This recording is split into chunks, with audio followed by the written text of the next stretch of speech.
Well, hello everyone. Hope you're all doing well. Soulbag Gray here. With me is the ever amazing Lutra Gaming. Nah, you're amazing, man. Ah. Lucha Gaming here. How you guys doing? If you don't know Lutra Gaming, he's been a long time BattleTech creator for the BattleTech community. Does the Heatsink fanzine, which is super cool. I think you're on your was it fifth issue now? Is it your fifth or 1 year anniversary, yeah. you're on your 1 year anniversary? Wow, Yeah. man, time Well, flies. a year and 2 months because I actually skipped like 2 months because I was just busy. Yeah, it's been definitely busy over the holidays. Definitely. But yeah, welcome Lutra back. We're gonna have some fun tonight for BattleTech as we explore another amazing video in the wonderful wide world of the Black Pants Legion's Tex Talk Battletech series. Always good guy. Yeah, absolutely. Tonight we're wanting the clock back. We're gonna go all the way back to the franchise namesake and learn about the history of the Battlemech itself, its inception, how the universe got to that point, its development, and its deployment and aftermath. So, looking forward to this. I know some stuff about this era, not too much detail wise. I'm very much really like laser focused in like the clan invasion era of BattleTech, but this era is pretty fascinating. So much history in this incredible universe. Oh, definitely. Yeah, yeah. I'm more of a between 3025 and 3050 laser focused Yeah, and a little bit on the back issues. yeah, yeah. All right. Well, let's learn some history and take it away, text.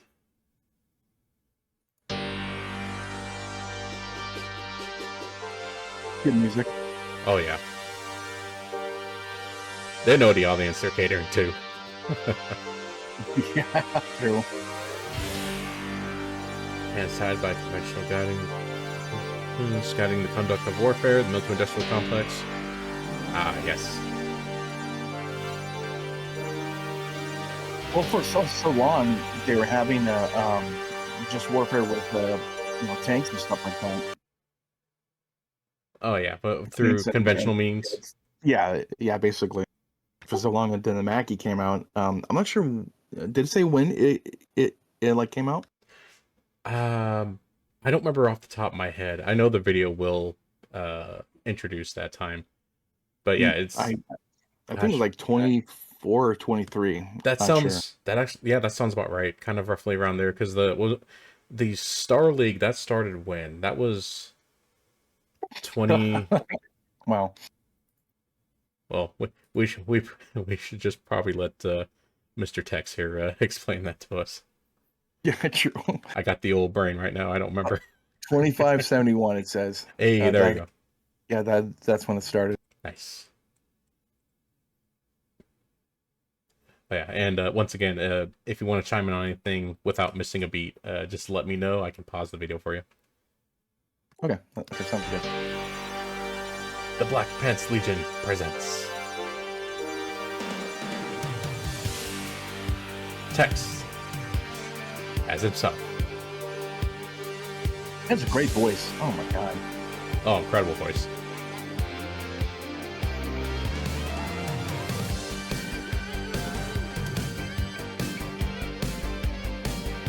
And the artists that get to work on these series help them provide a lot of cool artwork for designs and parts of history that have never actually really been fully illustrated in like the Yeah, source true. books. So cool. Yeah, just everything about his stuff is just great. Like Iladonis, he's an amazing artist. I think that's how you say his name. Ooh, ooh, I gotta rewind it just a smidge. Look at Okay. this. Look at this guy. That is 100 tons Yeah, of awesome right there. That looks super cool. that's a wireframe too. Yeah, that looks slick right there.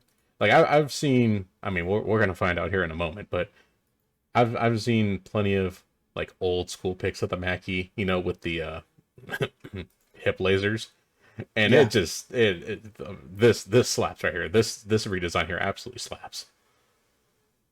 Yeah, what I'm surprised though, like with the first one they make is 100 tons. I was kind of figuring they make a 20-ton mech or something like that at first. That they would You know, start small, then build up. yeah, Yeah, yeah, it's really interesting because yeah, from what I remember, it starts at 100, and then they start tooling it down for, I think, special needs, like specific needs, tasks, and all that definitely. stuff. But you know, you drop that thing on there with you know, I guess just one of Maggie's will take out a company of tanks, no problem. Yeah.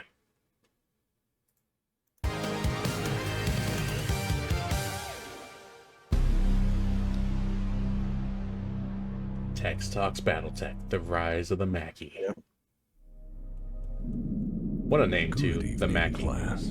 We are currently en route to our brand new, hopefully secure lecture location. My apologies, as the last location proved to be less than secure. But I started playing the Space Station 13 and 14 games because of this guy.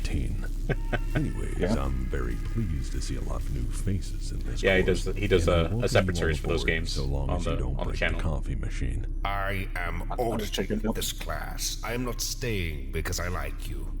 Yes, lots of wonderful new faces.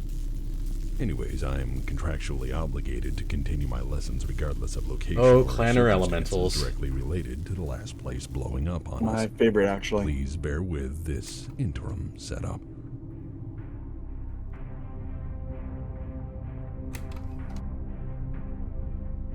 A This relatively lecture will short cover the preamble. story of the first Battlemech. And ladies and gentlemen, Oh, there it this is. story is a stranger tale than most historians would There's the care hip to admit. lasers. Through the course Or of my the research, nut I lasers, found yeah. that the story of the first Battlemech is not what you would expect. This is a It's story always funny. I about always have a joke proliferation, about that. Yeah. greed, politics, and the balance of power. This is a story as much Yeah. about the early inner sphere. Not only is as it is the an concept awkward of the place to Battlemech have it itself. for With that in obvious mind, visual we reasons, have but to I would cover imagine some it would also be background relevant to the incredibly world that like built the Mackie unstable of a and what platform world for it shooting was. compared to like having it on the upper torso or on the arms. Like, why'd you put it like in the hips? To properly tell the story of the road to the True. first Battlemech, I have to tell a tale of history, of Circa 20 politics, of 2300. industries and war.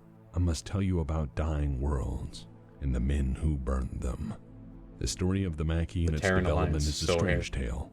There's a One lot of mostly history. If you lost read to the history, SLDF book, and has there's a recorded lot of in history. I think it's the SLDF book that goes back to that time of all the battles and all that kind of stuff. It's really interesting to read that kind of stuff of when everything started, basically.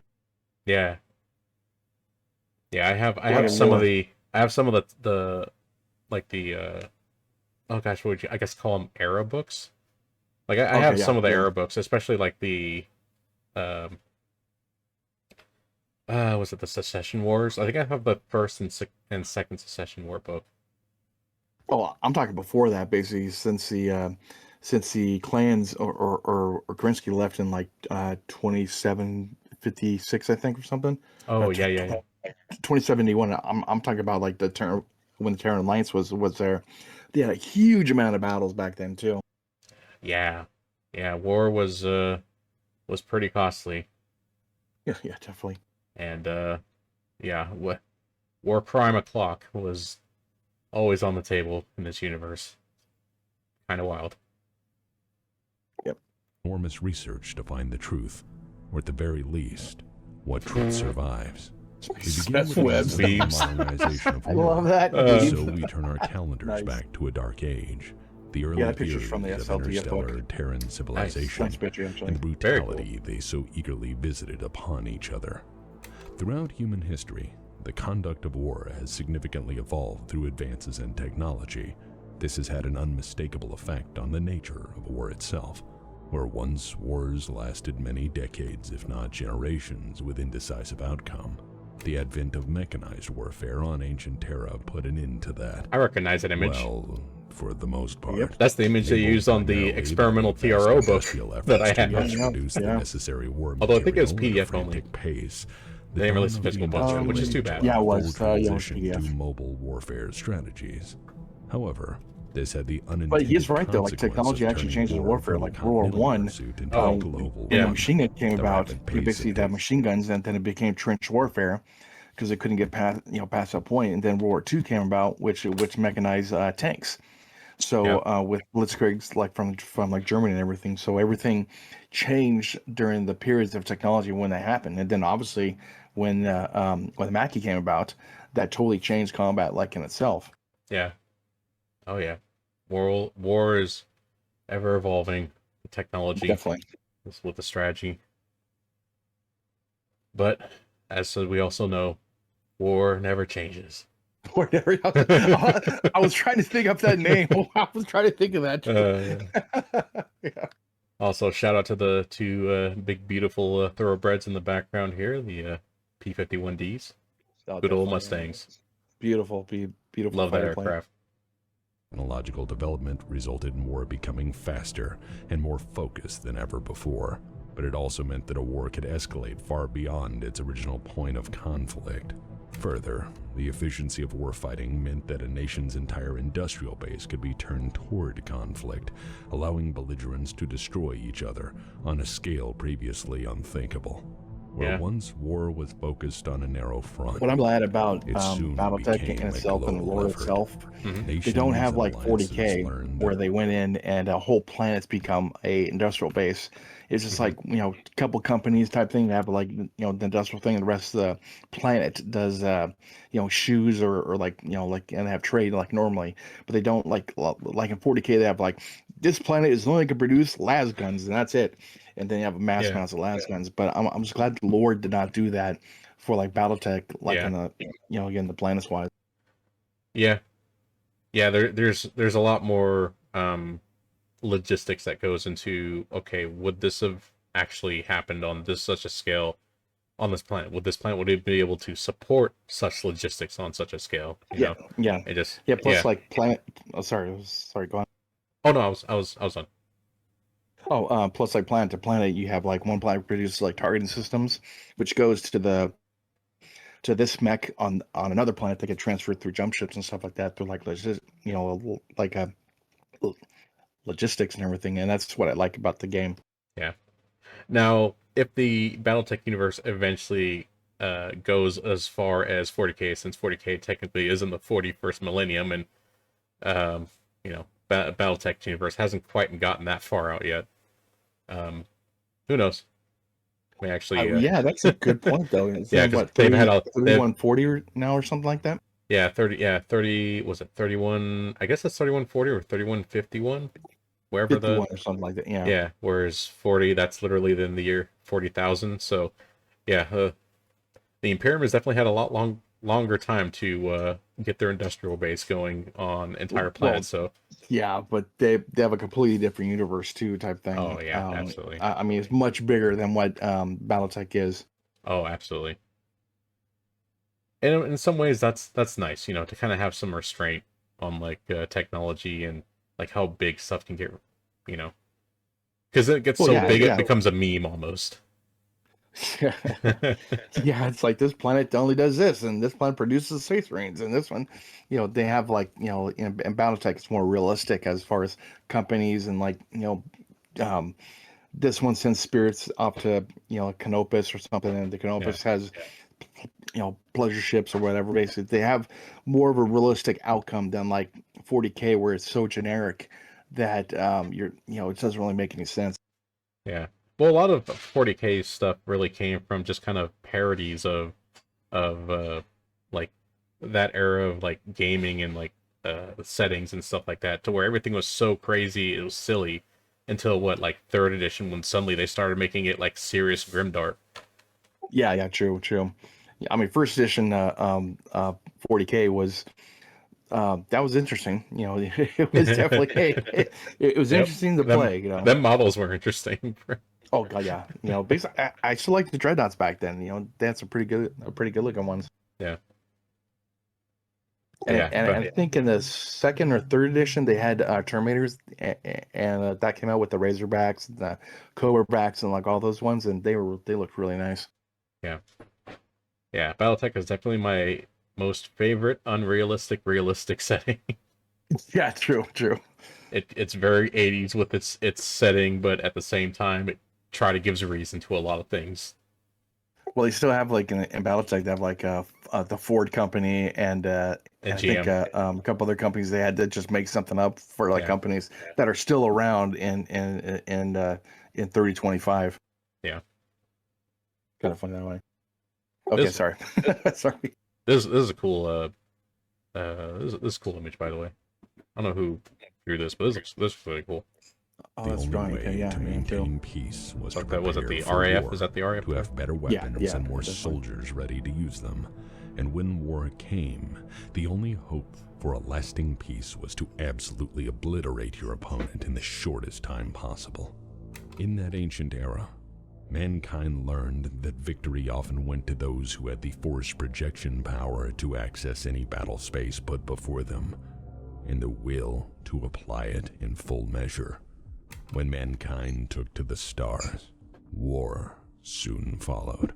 Conflict over territory, influence, resources, and even abstract notions such as honor soon forged a new age of war.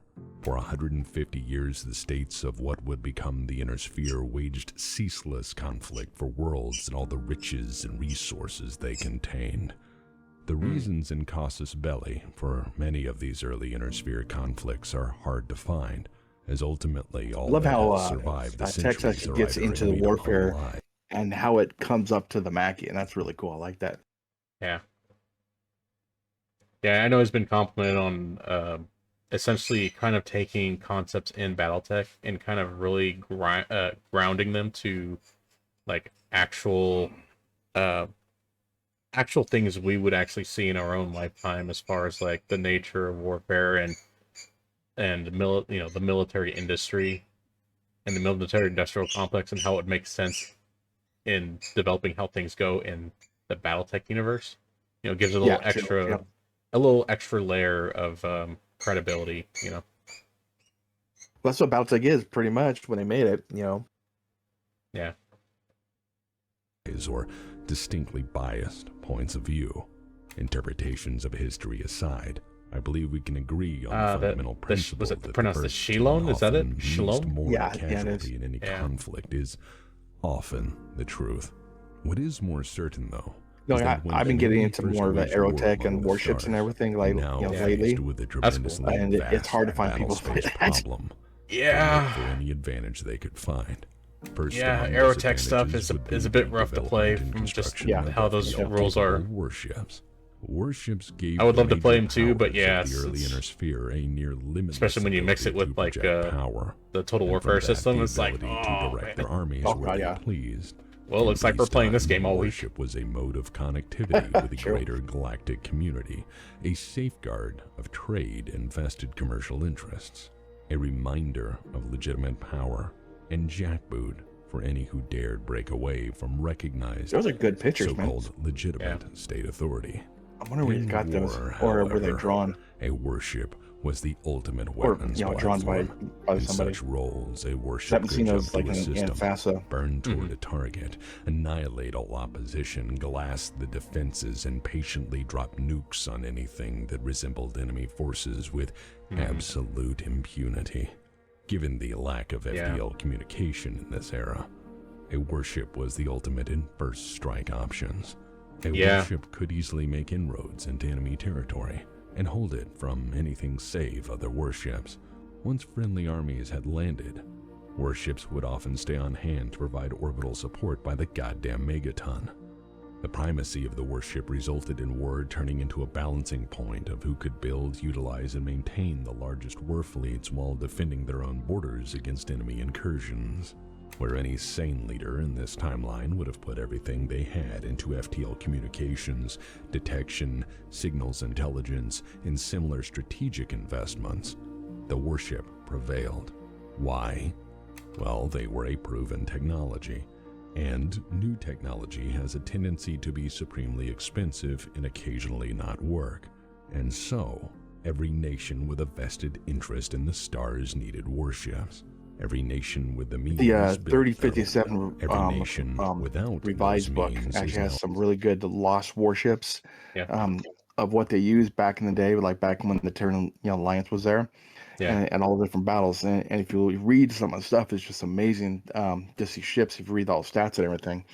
But that's what they used to use, man. And that book is just amazing. The revised edition, not the first edition, because the first edition doesn't have anything like that, though. Mm. Yeah, it definitely seems like, at least from the information I've gathered, that pretty much if you dominated space, you dominated the universe. Even if you Pretty had like much, a yeah. really big like standing army on the ground, like just having some real heavy warships orbit above and just like do orbital bombardments just kind of makes almost land warfare null and void. I don't know how often land warfare was really like truly a thing in the Battletech universe during this era when the space warship was so, you know, proliferate. Prevalent, yeah, yeah. Uh, but yeah, it definitely seems that yeah, a lot of unnecessary death would happen because of the dominance of orbital warships. And it got me to thinking. I'm like in a completely a completely different like unrelated universe, but it got me thinking of also like Star Trek. It's like these guys have gotten so far advanced with their tech, but like would the Federation even know how to conduct like a large scale ground warfare to protect planets if it ever came to that? Or do they just purely rely on their space assets to orbital bombardment if that became, you know, if they would even consider that? But like I'm like, how do they survive in like in future wars? Like everybody seems like they're all like just doing like punches and karate chops and phasers, and it's like I don't know any I don't know any like like military formations or tactics, or if that's even a thing in the Federation for Star Trek. So I'm like, okay, well, do they just purely rely on their space tech, and is it kind of the same way in BattleTech? You know, I don't know. This keeps I me up at think night sometimes thinking about it. it's like the weird things we always think about kind of stuff. But yeah, like I think Star Trek, they mostly did the space assets. They did have the Makos, way back when they first started, but then they switched to like I guess security teams with like phaser rifles, Yeah. but they never had like supreme Marines to go down to the planet and stuff like that because they could just use their phasers to blow anything away or the photon torpedoes.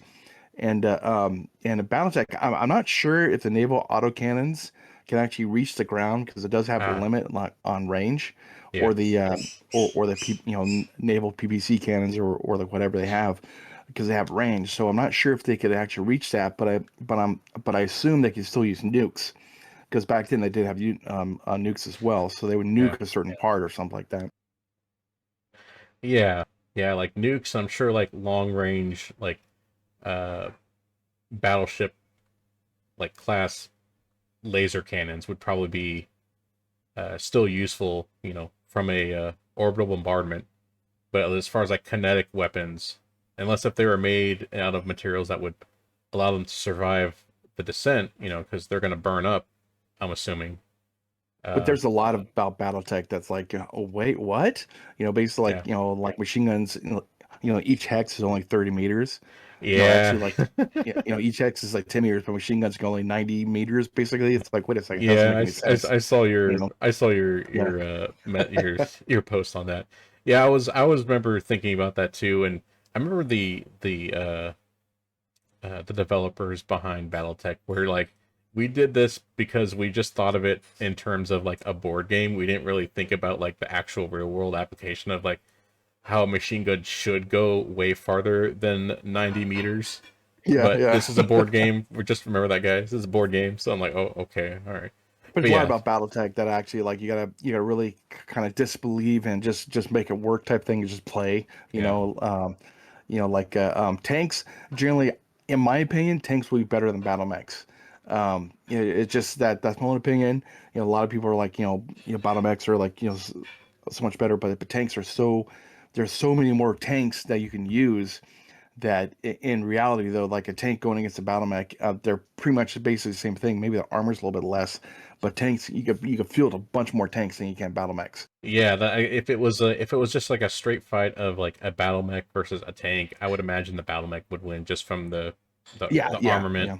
But if you had fields of tanks that you can churn out way faster than battle mechs, then now you have like 10 to 20 of independently ran autocannons all pointing at a Battlemech, and they're probably way Exactly. cheaper than one. It's like, yeah, that's true too. Yeah. But part of the appeal of the Battlemech is it's giant, big, scary. It's Yeah. it's literally like the tank in modern times. It's like, yeah, you have stuff that you can use to defeat a tank, but when you see a tank, unless you're prepared to deal with it, what are you gonna do? You're gonna run. Because that's a Yep, freaking tank. It's huge. It's big. It's scary. Yeah. It's loud. That's kind of what I believe the battle mechs would become. It'd become more of a symbol. Um, they can be very effective as well in the field when used right. But yeah, as I pointed out in some other streams, just because the battle mech is king of the battlefield does not make it the absolute end all be all. Yeah. It is a Yeah. combined arms universe, and you can exploit weaknesses of battle mechs. They have the same weaknesses similar to tanks. If you're to lure in a urban heavy environment with infantrymen taking station in various buildings, shooting, anti anti Next. Yeah. mech missiles, at them. Those battle mechs are gonna have a bad day. Well, So, yeah, you got infantry with our with like our with artillery that actually comes up to 20 points. So you have four, five, AC5s or one AC20 on just on one infantry like platoon. I mean that's gonna make a mech's bad day, and the BV value of one of those is a lot less than battle mech, so I could field yeah. so much more and just unload like AC2s on you, like 10 AC2s. It's just crazy the amount of stuff. But yeah, mechs are not the end all be all. They're cool. It has a coolest factor. It's really cool to look at. It's really cool to have them jumping around and doing things and everything. But generally though, Yeah. like a nation will fare better if they have like just hordes of like companies of tanks and everything. Yeah. Although mechs do have the advantage of being true all-terrain vehicles, even tanks have their limitations. Oh yeah, oh yeah. Yeah, that's definitely an advantage. Or get a bunch of volts or something. Yeah. A is a Blade Storm. Well, would phasers be effective against battle mechs? I mean, I would imagine they would be, I don't know. Are you talking about orbital phasers like on a spaceship, or phasers from the infantry? I think you're Because talking about Star Trek phasers. well, yeah, basically that's the like is it the infantry like the security team, phaser rifles or the I assume you mean like starships. Blade? well starships? Yeah, I would assume Yeah, that I would just assume vaporize those. the mech. Yeah, that would be rough. Ouch. Well, just like a naval autocannon or a PPC, like naval PPC, going against a battle mech, that would just vaporize a battle mech like itself based on size, Oh on yeah, a size comparison. yeah. Oh, you mean handheld? Oh, handheld? Nah, I wouldn't have. I would Yeah, assume it'd be the same as lasers. yeah. I Same don't as a think it would laser be. platoon or something. I don't think it would be like super effective, but it'd still do damage. I mean, I would probably put it as a standard like infantry like platoon of 21 guys with laser rifles, and that does like 7-8 points. Basically. Yeah. It just all depends. Oh yeah. It depends on how whoever actually like does the calculations for it. Yep. Whoever does the calculations and whoever argues the loudest. Whoever argues the loudest, yes, that'll be it. Yeah. A mere memory in the legends of history. And so, the warship rush was the greatest arms race of its time. To fall That's a real behind picture. in this contest of Yeah. arms was to risk certain doom as a nation. Without warships, a nation was a theory. With warships, a nation was a fact. Any other technology was on the back burner, a distant second to the primary strategic weapon of its age. The warship age, as I'm inclined to call it. The shipbuilding firms of the inner sphere competed for who could build the largest and most capable fleets to not only guarantee the primacy of the respective nation, Nice. but the future of its endeavors. Further, That's a Lola class. nothing in the history of man up to that point has Oh, been nice. as profitable, and Yeah, the it's, shipyards of the inner sphere Lola were only happy 3 to have the or work. 2. But, while highly efficient, warships were not a kind or discriminate tool of war. In fact, the cruelty of the warship-centered fighting doctrines of the Inner Sphere was the stuff of goddamn nightmares. There's a saying that's as old as war itself, that static defenses are the graveyard of armies, and for that, empires. And in the age of the interstellar warship, static defenses offered near-zero protection against the dump truck of nukes that would come knocking from on high. In this early era, the only thing that could effectively stop a warship was a warship. Yeah, it was with another the sheer warship. destructive power a warship brought. A lot of And this being dropships. an era in which FTL communication was still a distant pipe dream. Such conflicts inevitably escalated beyond any hope of control. Without good intelligence or detection capabilities, wars would begin in this era as preemptive strikes to stop the enemy before action could be taken. Paranoia ruled the day, and it was reasoned that if your enemy could, he would attack. On the ground and skies above, nuclear weapons were considered the standard munitions for entrenched opponents, and any tactic was considered reasonable if it won victory. It was a terrifying time to be alive. Yeah, I would imagine PTSD among everybody was super high. Just more often than not.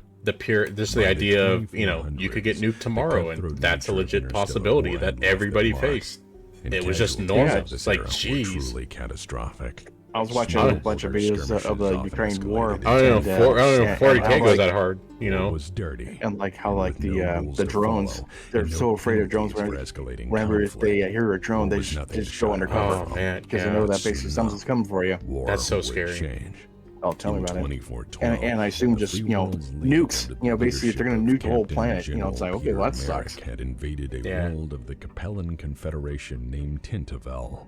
The planet had been a possession of the Free World's League for a time, but the constant state of border friction and rapid pace of conflict resulted in planets changing hands frequently. Tintavel was not unlike many border worlds of this era, changing flags as much as one might change their socks. War came to these planets frequently, and regimes rose and fell so often most citizens paid the status of nationhood no mind. You have to understand that decisive outcomes during this time were relatively few, as that which could be easily captured would in turn be abandoned when the enemy inevitably retaliated in kind.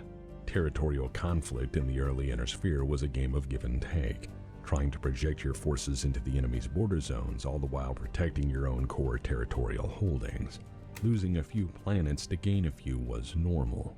And without effective, faster-than-light communication, as mind you again, this is 2 centuries before the HPG was invented, you could easily start a war and not know what you gained until many weeks later, if not months later, when your ships finally reported back. If they reported back. And with that strain on communications, having to ferry messages to the front and back with ships, it was only natural for bad situations to get exponentially worse as battlefield commanders made guesses involving strategic weapons and not knowing the full picture. The story of Tintavel would turn out to be something extraordinary, though, and ultimately a turning point in history. On Tintavel, both sides dug in and engaged each other in the tried-and-true Inner Sphere warfighting strengths, cornering and pummeling an opponent with every piece of ordnance at your disposal. The Capellans refused to give ground, and the Free World's League refused to stop attacking. With no restrictions on warfare, nor warfighting rules or limitations of engagement dictated in any meaningful way, with no effective command and control of the situation, the escalation of that conflict was guaranteed. That would suck. Nukes were involved on such a scale that by the end of theater combat operations, the planet was useless, both armies were absolutely brutalized, the population was decimated, and at the cost of zero strategic benefit. Two armies fought over a world until it died. The Tintavel Massacre. It became known as the Tintavel Massacre. The outcome of this singular border conflict was that, for once, the nations of the Inner Sphere seemed to realize that the constant state of war, moreover war without rules or limitations imposed on the belligerents, was potentially a foolish course of action. After all, what use were worlds gained if they were now irradiated wastelands? What armies would follow you if all they could look forward to was being annihilated by a desperate enemy? I think they stopped using nukes after the third succession war. What nations, when faced with Just wasn't worth it. annihilation as an outcome, Yeah. wouldn't resort You're fighting to over weapons of resources mass that will all be destruction destroyed as a by final measure of defiance? Exactly. your ultimate What weapon measures that might everybody uses. retaliation or revenge take in form?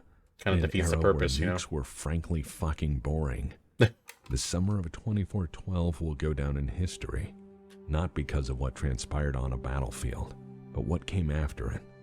The summer of 2412 is memorable as a turning point in interstellar warfighting philosophy. The greatest fear shared by the great houses of the inner sphere was that war needed to change before events such as the Tentavel massacre became normalized, trivialized, and repeated. The summer of 2412 is the first time the great houses realized that they were playing God with very dangerous toys, and that if they didn't agree to some basic rules, they might not have much of an inner sphere left. A meeting was called between the great powers to address and potentially fix the situation as best they could. In what would be called the Ares Conventions. Yep. Yeah, there was There's yeah, they also conventions decided were not to debated. kill jump ships because all the jump ships were either being destroyed, and it's like, okay, well, you need to have trade between the houses and even in the houses itself. So you capture jump ships, that's fine, but don't kill them because they're you couldn't rebuild them fast enough, and that's what's happened during the succession wars. Oh yeah, absolutely. Yeah, that and the HPG network, you know, it's like like everybody needs this, you know. And that's one of the good things about Comstars. As crazy as they are, it's like they did help preserve, you know, the ability to you know, communicate at Talk to each other, yeah. At, you know, such far ranges, you know, for such a relatively short amount of time compared to like what Tex was saying earlier. The fact that pawns were being moved on the battlefields, you know, the intergalactic battlefield by generals who wouldn't have a clue until like maybe a week to 2 weeks whether or not the operation was a success or what's happening. And it's like, man, what a way to plan a you know, a front line. You know, that's insane. You know, it's like, well, okay, well, I guess let's throw nukes at the problem, you know. And it's like, yeah, I think that's, yeah, if 40K's only option was Exterminatus, yeah, that's like you were mentioning earlier. For 40K, while it definitely is a fun and crazy universe, is so crazy to the point where everything's crazy to the point where nothing is crazy because it's just the norm. Whereas like the fact that we're just reaching a point in the Battletech universe to where nukes are the reasonable option to deny, you know, enemies, you know, coming into your planets and taking over your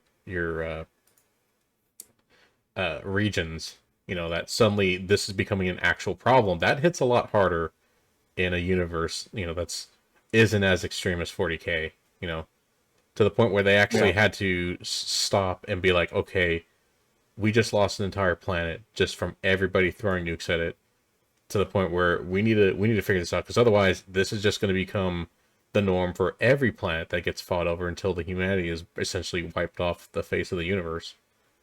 Yeah, true. And when you have a irradiated planet, you've lost. That planet's gone. You know, basically no one can take it. It's done. And to have that type of thing when, you know, say like Lao only has what, like 50 or 60 planets, when that starts happening, you're like, okay, well, this kind of sucks. We only have like, you know, 45 planets now. Oh, we got 40 planets now. Oh, we got 35 now, and just start nuke, and just it becomes a no-win thing right now. Yeah, what's the point of fighting over land that everybody's just gonna assault on? You know, it's like it's just gonna be useless. You know. I mean, like, that's probably why they had that they probably built the mechs like the Mackie. They came in and said, okay, well, we're going to start taking territory, taking companies, taking facilities, and, you know, like repair bays and stuff like that. And instead of just nuking the crap out of them, we'll start taking them and use them for our own selves. Yeah.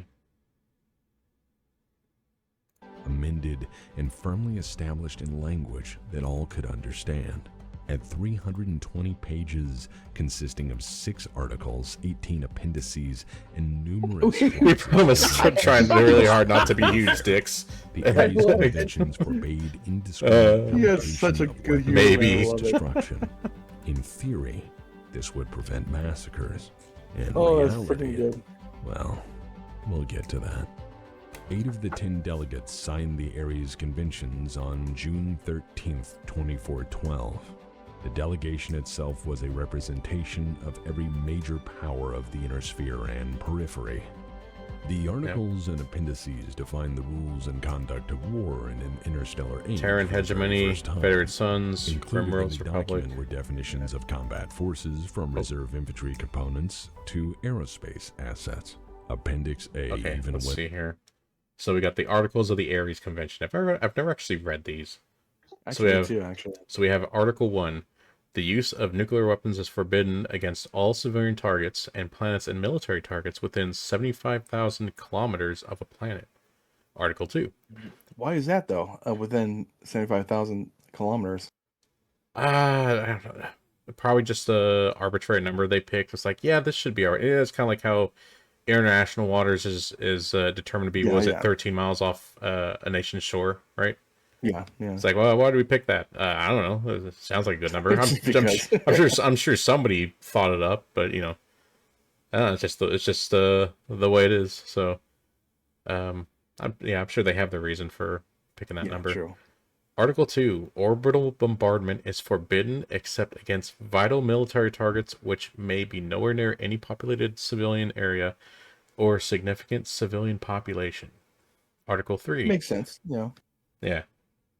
The white flag, adorned with a red S, is established as the universal symbol of surrender and truce. Article 4. The right to safe passage is guaranteed under any sign of truce. Article 5. Disavowing of combat within cities, disavowing of combat within cities unless a military target is within said city. Warfare directly against civilian targets is outlawed. Article 6. Research, development, and use of biological and chemical weapons is expressly forbidden. Well, all those make a lot of sense though. You know, Yeah.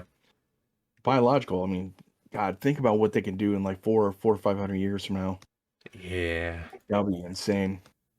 so far as I mean, to those, define conflict planet as killers. being between uniformed combatants, Yeah. and what even constituted a uniform. Every possible scenario, consideration, and outcome was laid out in the document. A document that would determine what war was to be, and more importantly, what was expressly forbidden. The language was plain to all parties and expressed the hope that future conflict wouldn't burn worlds like Tintavel every time both sides failed to gain the upper hand. And while most certainly noble in spirit, the document was met with skepticism from the very beginning. Firstly, there was the issue that 2 of the invited delegates refused to sign. What's the guy Taurian doing? Concordat's response to Oh, the okay, he's holding convention them. was Okay, abstaining to that's- vote or seemed participate kinda weird in a there. meaningful way. Yeah, I think they were This getting in a wasn't fight, just these two. because they're dicks, which Yeah. they certainly can be, but this was because the Concordat often looks at the doings of the inner sphere with what amounts to healthy skepticism. As eternal outsiders to everything inner sphere, they see themselves as a member of the periphery, and that the inner sphere's ambitions were, if anything, interested in the periphery as a target, not a partner. This was compounded further as the Concordat was distrustful of Capellans, who had engineered the conference in the first damn place.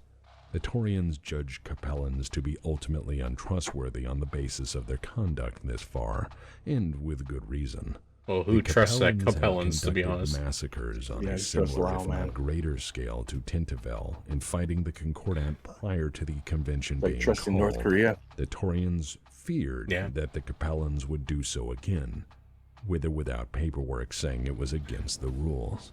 The other abstention was notable in its astute perception of history up to that point. The United Hindu Collective, then a notable power in the galactic south, had no interest in warfare whatsoever. Largely peaceful, they were deeply concerned that by giving war rules, the Inner Sphere would only trivialize war and normalize it, and ensure it persisted as a standard of conflict resolution.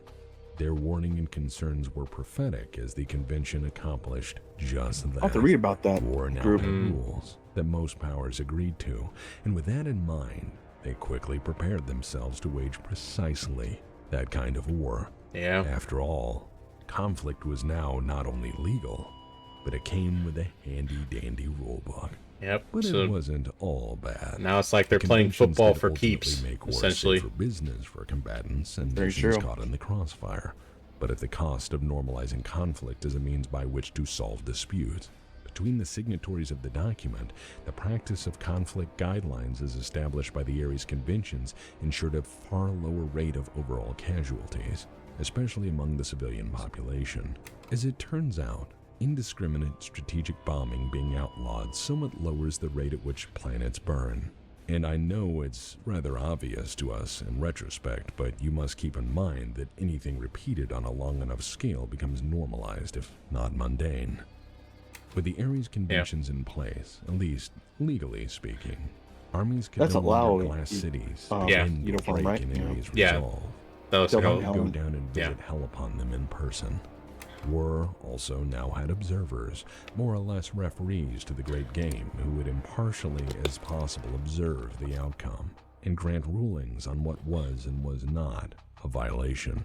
War became a game, and Yep. for some in the Inner Sphere, a national sport. The Yeah. adoption of the Ares said Conventions had football. many effects on Yeah. the militaries of the Inner Sphere. Yeah, they First gave it and rules to help foremost, limit warships have been a casualties, factor but in at the war same planning time, it since their inception. basically delivering gave everyone the critical okay of, hey, strike as long as you stick within capabilities this, and impunity before effectively you can, blockading you the know, world, fight at laying your heart's hell from content to on constantly high, take over whatever you protecting want the because, transport you of know, troops we from gave True. it, we gave it the rules now. invasion. With the We didn't warships break the no rules, longer technically. able to pummel the enemy without violating the conventions, war had to change. Warships no longer afforded the great advantages they once did outside of serving as a strategic reserve and deterrent fleet in being, and as such there were few benefits to developing grander scale weapons platforms under the shadow of the Ares Conventions. So, the great powers of the Inner Sphere devolved into constant, low-scale conflict within the designated rule set, fighting wars over planets, and mostly sparing populations in the process.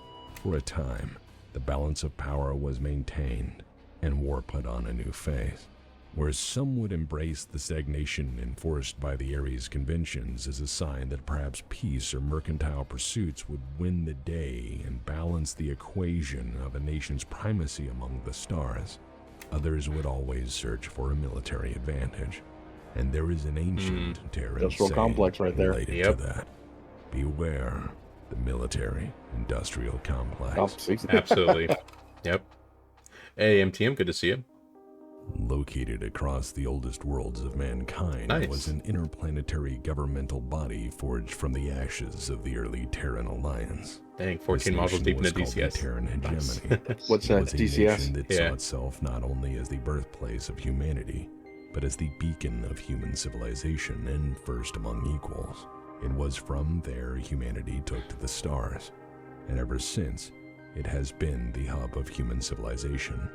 The oldest and accordingly most developed worlds of the Inner Sphere had a substantial advantage in technology and industrial base, where other nations built outward. The hegemony remained mostly interested in developing what territory they had, rather than contest the other powers for unproven worlds and resources. To maintain their place among the great powers over many generations, the Director Generals of the Terran hegemony instituted a series of policy decisions principally aimed to guarantee their status as first among equals. This would primarily be accomplished through what would be called the Mother Doctrine. The God, he knows his Hegemony lore, man. Research Jesus. Alliance Department Yeah. imposed centralized When he writes this stuff, it's governmental just like, wow, this is controls like over reading a all book. publicly funded Yep. research projects and ensured a massive flow of resources to any development in technology that could bring power, wealth, or influence to the hegemony, without new worlds or greatly expanding their borders. Their aim was to maintain primacy through sheer technological prowess. And while the initial investments were incredibly expensive, over time, This program was insanely successful in its aim. The technological boom of this program not only raised the standard of living across the hegemony and accordingly buy-in from the populace at large, but it also afforded unique opportunities to the government in exploitable technology products for profitable export. Where other houses were busying themselves with new worlds or fighting over established ones, the hegemony was pushing the boundaries of science and reaping the benefits of universal trade while staying out of conflict wherever possible, and while mostly maintaining a moderate stance through refereeing conflict and standing in as declared neutral observers in wars between other houses as mandated by the Ares Convention. They built an industrial base second to none. The Mother Doctrine was designed to ensure total governmental control over advanced technology. It was interesting. Itself, but it's the like hegemony though. If you look at the maps between the when the hegemony was happening, and the maps of like 3025, there are so many planets that are just gone. You know, basically, no one knows where they're at. Yeah. You know, basically, like you know, if you look at the maps, it's just amazing the amount of planets that are left that were just wiped from the systems. Basically, if you look at the maps. Yeah. Yeah. Constant warfare will probably do that to a planet. Well, not just Meanwhile, the planet, it's just they were lost. You know, they're there. You know, but it's just that they're lost in the map systems. You know, if you look at the 2450 map, and then look at a 3025 map, there are so many planets that are lost in the hegemony that it makes for great role playing like aspects about trying to find different planets and everything. That's like I didn't even think about planets. that. Yeah, and then also like where oh god, what are they called? To the right of map, I forgot what they're called. Damn it. The like periphery kingdom, like to the right of the map. I forgot what they're called though. They make fighters, like that's their main thing. They're The same thing to kingdom? the right of map, basically. There's a bunch of planets that are not. If you do your research, though, like if you look at a 2450 map and then look at a 3025 map, there are a bunch of planets that are not in the newer maps. They're just gone. You know, no one knows about them. Because either they were that knowledge in the what is it? I don't know, what do you call it? Is it a cartographer? Is that those the map keepers? Is that the ones that develop maps, or is that like different? cartographers, basically. Yeah, like interstellar cartographers have either lost such information over the succession wars, I'm assuming. Yeah. There's a lot of information that got lost, but it seems kind of weird though, because even now we can look at a star and go, okay, that has 4 planets. You know, even now, like in 2026. You know, but I guess in 3025 they can't do that or something like that. There's a lot of like, you know, contention of simple things that, you know, oh, look, there's a star with 4 planets, so go check it out, and they have jump ships to go check them out and everything. But there's just a lot of stuff that a lot of planets are just gone. Yeah, Well, not gone, but just lost to, you know, knowledge, I guess. Yeah, I didn't even think about that. I don't know, just you know, basically what I'm doing, like role playing games, I always try to find planets that are out there that they quote find, you know, type thing. Yeah, you always have like the chance of like finding something completely new and off the map, so to speak. And for new a totally different society. Yeah, gives you a lot of leeway to create and write. Oh yeah. There's a lot of leeway to make up anything you want. You know, in the periphery, like there might be a whole planet of a bunch of cannibals. It might be you know, a whole planet of a bunch of religious, like, you know, zealots or something like that. You know, who knows? You make up anything you want, really. Yeah. And meanwhile, while everyone's still, well, not necessarily bombing each other back to the Stone Age, we haven't gotten to that part of the history yet. Yeah, I know. But while everyone else is constantly running the football back and forth, Terran Hegemony here has been putting a lot of time and effort into their industry and coming up with some pretty cool stuff. It's amazing when you know, not constantly trying to blow each other up, the stuff you can come up with. Well, yeah, you know, it makes a lot of sense. You're not killing each other. Yeah. Hey, Sylvia, thank you for the LRMs to the face. I appreciate it. And for the health check redeem. Hey, good to see you, Noel. Hope you're doing well. Export of all commercial technology abroad. The official list of sensitive and secret technologies was primarily established to ensure that commercial industry did not leak key technologies which, if acquired by other states of the Inner Sphere, could potentially act to diminish the great power of the Terran hegemony. Further, by selectively allowing these technologies to be licensed and produced elsewhere, the research and development efforts of the hegemony brought tremendous wealth to the government and any corporation who played along. Through economic forces alone, the Terran hegemony had established a means of control over the Inner Sphere.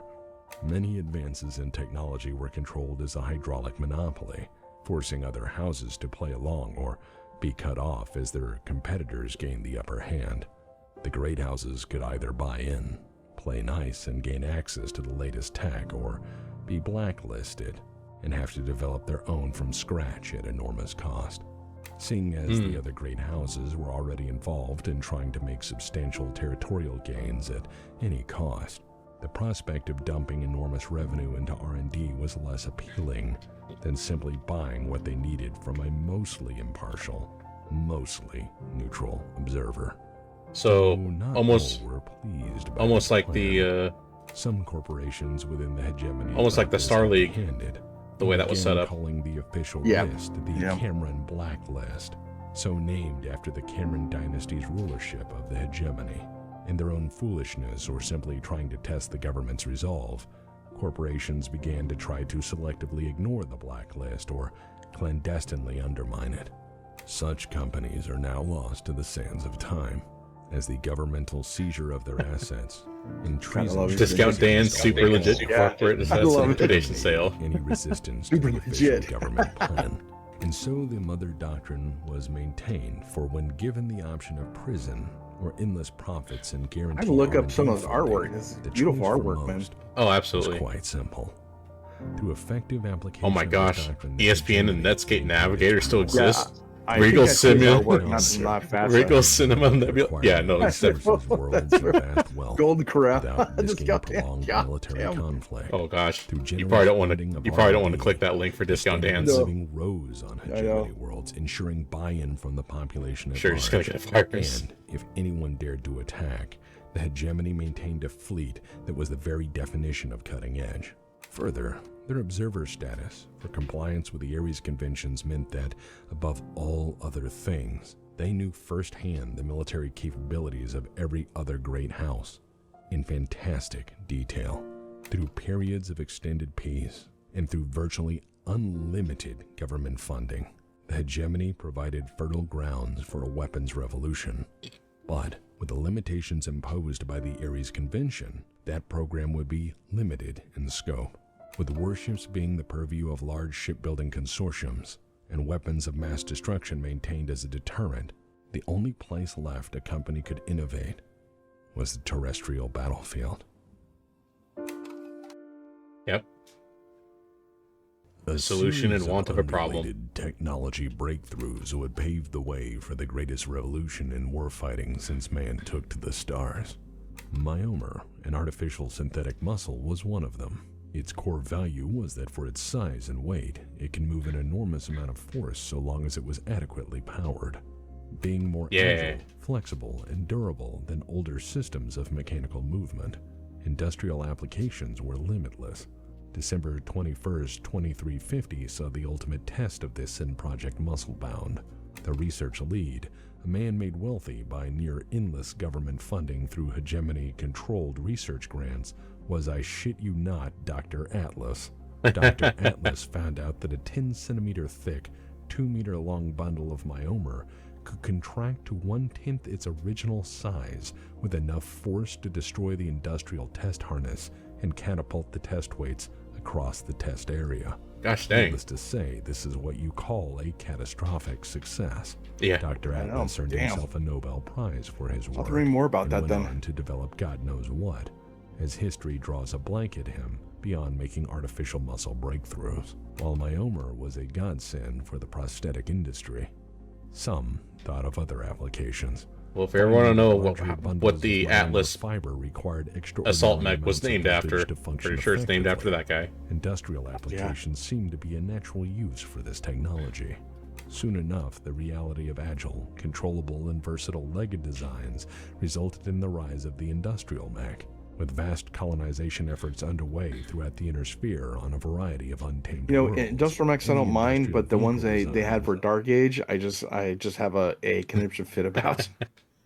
Yeah, the Dark Age, that was the thing they did. Yeah. That's when I got so pissed off. I sold my whole collection, which Yeah. had everything from the start until then. I mean, every book, every miniature, every propaganda piece with um, posters and everything. I just sold it all. I'm like, I'm done. Oh And then wow. I got back into it like 4 and 2. But yeah, that Yeah. I just have a conniption fit about Dark Age. I don't know what it is. Yeah. I mean, when you've grown up with the universe and aesthetics of BattleTech since the 80s, right? And then you go all the way to reaching a level of technology or recovering a level of technology, and then suddenly going into a new era where all that technology seems to have been willfully just put to the side Yeah, and running yeah. with like installing lasers on a backhoe, right? You're gonna go out and charge in the back. Like I know. that's not what I think of when I think of BattleTech. Like I watched a few episodes of this guy. I'm completely blank on his name at the moment. He did what was called CattleTech. He ran an RPG Oh game yeah, for yeah, okay, yeah, CattleTech, yeah, where it yeah, was the idea was like like farmers and stuff suddenly having to deal with warfare on their soil, and they take in yeah. their agromechs and essentially kind of surviving this war with retrofitted agromechs, turned into war machines. And that kind of is like, it was really fascinating. His RPG was really fascinating, but the way, when you think of like that's more of the bigger reality of what they did for like the Dark Ages miniature game, it's a lot less cool. When you're like the Wolverines, right, from Red Dawn, you're like a Yeah. small outfit, scrapping by. It's like that's cool. But when it's like that applies to everything, it's not as cool. Well, like the thing that really got me too was like after what 800 years of constant warfare, on planet to planet, so constantly fighting each other with these big gigantic battle mechs, and then you go up, we're not gonna have anything like anymore. We're gonna put lasers on tractors and stuff like that. It's like, wait a second here, that doesn't make any sense whatsoever.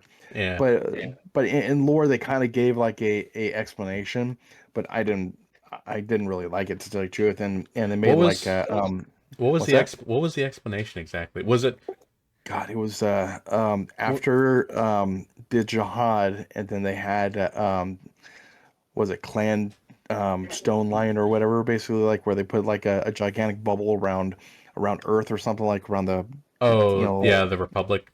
the like Republic, and then everyone just started going, okay, we're gonna put swords and plowshares now, and have agromechs. I understand why they did it, as far as like, a marketing scheme, Yeah. because um back, Wizard of the Coast was really heavy into clicky type games, like clicky tech and all that kind of stuff. Yeah. That, like that's what I call it. But so they did a whole thing of like clicky mechs, a clicky mech Yeah. game, and then they went, when Wizard of the Coast like did that, and it was Don't you mean just, you mean WizKids, yeah. right? Sorry, like WizKids, sorry. Yeah. Yeah, WizKids. But WizKids, I had like a bunch of games that were like Marvel, clicky things, and like Oh yeah, the you got HeroClix. this, and yeah, HeroClix. It's yeah, yeah, HeroClix, that's yeah. still going on to this day. God, Yeah, it's Um, wild how many things got adapted to the HeroClix system, and yeah, as much as I kind of am not the biggest fan of like the aesthetics and the overall universe that was created up to this point um for the Dark Ages miniatures. yeah. This technically was actually my first time actually getting involved in the miniature side of BattleTech. Oh wow, Before really? then, before then I'd played like the MechWarrior 3050 game on the Super Nintendo, and then Yeah, eventually got okay, into yeah. MechWarrior 2 on the PC. And I knew they had like miniatures and stuff like that, but I didn't understand how to play it. And I would read a rule book back then, because I had what was it? It wasn't the revised edition. It was like the first edition of like their master rules. Yeah. I didn't know what I was looking at. I couldn't interpret that, with my younger brain. I'm like, this doesn't make any sense to me. But the mechs look cool. I want to shoot with mechs and stuff. And so eventually the um uh that game system, the Dark Age system, was technically my first experience of some form of BattleTech tabletop. And like there are certain aspects about it that I did enjoy that I thought was pretty cool. But I grew up with MechWarrior 2. I really liked the Nova. Yeah. I got the when I got the starter box. I want to say it came with a uh, Dark Ages Blackhawk, right? Okay. Okay. I think it was the Blackhawk is the Inner Sphere named equivalent of the Nova, right? Isn't that right? Yeah. Yeah. I think So so. Yeah. yeah, and I'm a big fan of the Nova. However, that Blackhawk model, yeah, that didn't do it for me. It didn't look great. It looks weird. It's like, no, I love the Nova, but this looks weird. Well, I can understand why WizKids did it because marketing wise, it was so popular at the time. Plus, also too, at that point, there were a bunch of grognards like me basically Yeah. that there was such a hard way to get into classic BattleTech before then that it was starting to die actually. Yeah. And plus also he actually sold George Weissman like sold it to WizKid or made WizKids, I'm sorry. Yeah, he made And yeah. then they changed it to get the more people into a easier way to play BattleTech, basically to get into it. Because like I said, it was just like us, old people that were playing since '84 that were really into it, but we weren't. It just wasn't making the money.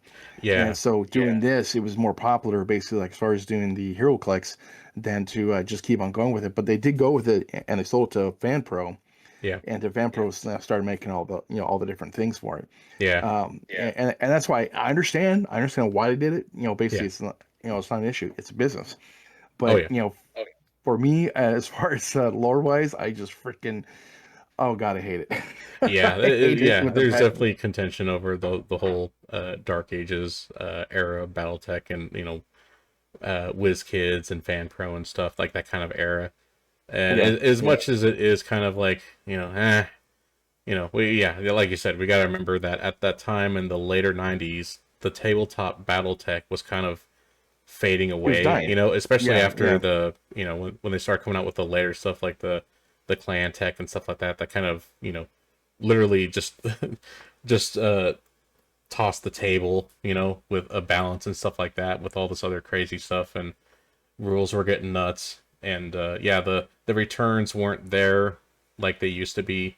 And as much as from what a friend has told me, as much as I harp on what they were doing with the Dark Ages, what they were able to do with the Dark Ages and their market share for the HeroClix stuff, actually, to my knowledge, was able to help maintain like BattleTech's popularity enough with along with the Oh, earnings that it actually helped save it long enough to where it could eventually find its footing again with trying to become more relevant with the classic era stuff in yeah, like yeah. the mid 2000s. Yeah, I know a lot of people that actually started with Dark Age, and and they played like every different age, but that's how they got into it, like you did. That's how they got into the miniature gaming form of it, basically, and Yeah. that's fine. Basically that brings more people to BattleTech. That's great. Yeah, I honestly, I probably would have been okay sticking with it more if the mechs didn't look like that. If they made the mechs look like the way I would think a battle mech looks like in Battletech, I probably would have invested more into it. Yeah, the mechs were interesting to say the least, and Yeah. that's another thing that really kind of got me. It was okay because you could just get a mech and it's painted. It has all some stats on the little dial, Yep. and you're ready to go basically to get into the game. Like before, we had to paint them all up and have sheets and everything else. So I mean, it was a good aspect as marketing wise, though. Yeah. Oh yeah. Absolutely.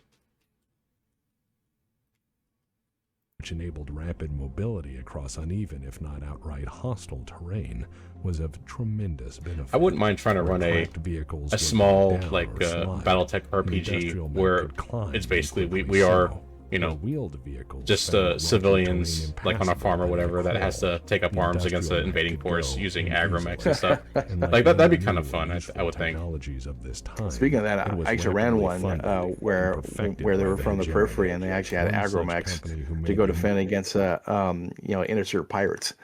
Oh, Basically kind of, oh, that's and cool. it was actually pretty neat. It's really hard to actually do the BP value of different of the agromechs versus pirate mechs, which are actual mechs, basically like a locust or something. Yeah. And then you have like the lawnmower with a gun or something. Mhm. It was pretty hard to kind of even them out just a little bit, but it was a lot of fun though. Yeah, that's cool. Yeah, kind of like I don't know if you ever played Star Wars X-Wing Alliance? It came out like I think it was 99.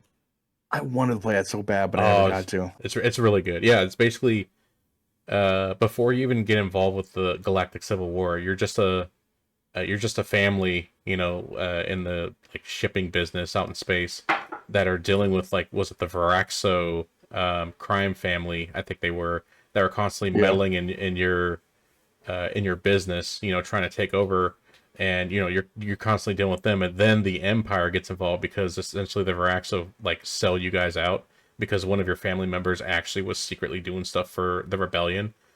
And so it's like this constantly going back and forth between like helping the rebellion fight against the Empire and then helping your family fight against the Varaxo. It had this Wow. it had this real interesting, like, not everything is super large scale. Sometimes you have to focus on the smaller, more, you know, more smaller scale, more intimate kind of problems that you and your immediate family have to deal with. It's a much more personal of a conflict than just being a rebel pilot fighting against the Empire. That's what a lot of our RPGs actually miss is you're not going to be like Luke Skywalker or Han Solo, defeating the Death Star. There's also the, like I said, the little family out there that's trying to survive type thing, and a lot of RPGs don't they mostly work on epic scales, but they don't work on the individual scales of people throughout the universe type thing, Yeah, and that's what a personal lot of stories. RPGs miss. Yeah, yeah. Yeah, yeah, that'd be kind of cool to explore that in a BattleTech RPG. Something like that. Definitely. Like that, and what was the other thing I mentioned about a while ago? The idea of doing like, say, like a noir detective kind of story in was it the Solaris 7, right? Okay, yeah. In the in that kind of setting, I think it would be really fascinating to see what type of stuff you could do with the stories you can tell. That'd be super cool. Yeah, I ran a MechWarrior RPG off of second edition, and they were jump ship crew basically. You had the engineer and the Nice. pilot and all that kind of stuff. And it wasn't mech battle pew pew pew. It was like you're a jump ship crew, and this is what's happening. You have a drive failure, so you got to fix it obviously, but you got to go down a planet to go get some parts. Well, like whatever. But I ran that one time at a convention, and everyone liked it. They had one guy Nice. was just a loader. He just loaded stuff on the ships. One guy was a medic, one guy was a pilot, one guy was a captain, one guy. It's just like the universe itself. Besides mech pilots, because that gets overdone, oversaturated like so much, Yeah. and it was a lot of fun. There was just a jump ship crew of a scout ship, which I think is like 19 crew basically, and they just did their own thing. And they took ships in, and then I had something happen. Basically, there was a like a plot to do something, and it was a lot of fun.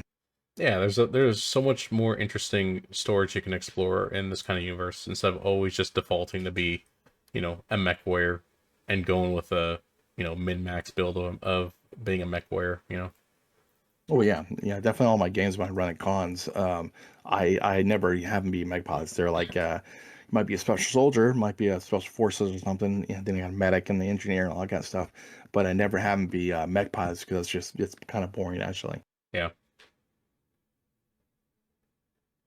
Oh, we have Skoball here, which I think is the equivalent of Skunkworks, basically, right? For when it comes to mech development. I think Skoball's kind of like the I don't Skunkworks. know.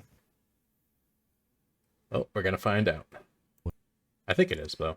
As lowly Skobal mech works, they found significant profit margins in feeding the need for industrial mechs across worlds within the hegemony, but also profits further afield by licensing their advanced designs once blessed by the government to do so.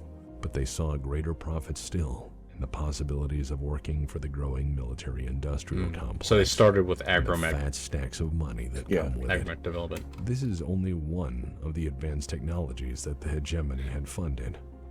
I guess it answers my question of, like, you know, they instead of starting with that 100-ton mech, they actually had the loader mechs. Interface technology. They started small with loader mechs first. Through advances in small-scale processors and signal interpretation software, it was now possible to seamlessly blend man and machine insofar as input went for command processes. Through this interface, vis-a-vis a neurohelmet, the neurohelmet could drive any war machine by linking themselves to the diagnostic interpretation computer on board. The neurohelmet right here. Interpretation computer was a godsend in itself. Oh, the good old pill helmet. The status of every single system aboard a fighting machine. I need to get a model that has that helmet. Perceived as a man the meme helmet on his skin. A pilot has significantly evolved. And if someone Who were made to find out with man-machine I can't find that. interfaces and advanced myarmor technology, he could run, jump, and move any war machine as he might his own body. The question now was, how would war change in light of these new technologies? Or more accurately, who would apply them to change it? Enter Jacob Cameron. Yeah, that's also one of the cool tech things about piloting a Battlemech and Battletech. You're not just throwing switches and, you know, pushing pedals and stuff. You're also using your brain quite literally to help pilot a Battlemech, you know.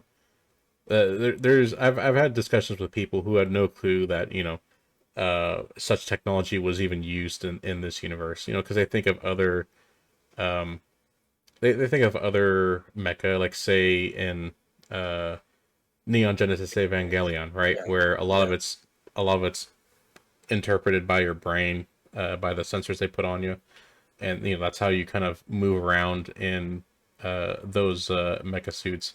It's like, well, I mean, it's not super different. I mean, there's definitely differences, but you know, you definitely need to use your brain's functions in order to keep a Battlemech upright and to move it properly. You know, you got a throttle and stuff, but even though technology is still way more advanced than it is for us right now, you know, they still haven't figured out, even in the 2500, you know, the year 2500, they still haven't figured out how to get a machine to self-balance itself properly, you know. And so exactly. It's still so complex of a thing for them to do that they have to create a technology to rely on man's internal ability to balance in order to give the ability of a mech to balance. Hence why if a mech warrior suddenly goes unconscious, his mech falls to the ground because it can't keep itself upright anymore,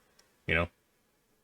It's like, there's stuff like that in this universe. It's really cool. Yeah, they the neural helmet, it's not talked about a lot of times. Most of the pictures you see of pilots, they don't really have one. They like kind of like in their cockpit, you know, flipping switches with the joystick and everything, and the foot pedals for the feet, and they have I haven't seen much, but I know they're out there, like neural helmets, as far as like, you know, people using them and everything. But it's not really put out there in the lore itself. Well, kind of. Really? It kind of is, but not. You know, at the same time. They have them in the books. Don't get me wrong. But as far as like when I look at pictures, they really don't have neural helmets. They have the person sweating and you know, with a headband on or something like that. You know, when Facet did their stuff, they had that a lot, but not really like neural helmets. And then they were mostly used up until the late Succession Wars, like maybe the third or fourth, and well, actually, second or third or somewhere on there because it's the technology went away. Well, not went away, but it was really rare to have one to be a better pilot. Hmm. At least that's what I Yeah. take the interpretation of, basically of Interesting. that. I didn't know that. Huh. Yeah, like I remember reading about it But in one of the BattleTech novels about how the helmet worked and stuff like that, and oh yeah, the yeah, reasoning for it. It's always funny to me looking at like video games that, like you were saying, like in a lot of older media, a lot of pilots are shown with their helmets on in the cockpit, and yet in a lot of newer media, like in the video games, like say Mech Commander or Mech Warrior 4, they have the cinematics with the actors in the suits yeah, and stuff, but they just have like a yeah, little eyepiece, like they're Vegeta, right, or Nappa, right, from DBZ. It's like nobody's wearing yeah, yeah, helmets. The Mech Warriors in the Mech Warrior 4 intro, they're all wearing just like helicopter pilot helmets. It's like those don't look like yeah. wait, like maybe they modified them to look like that now. Who knows? Yeah, but it's like nobody wears like helmets like they do in the later uh media.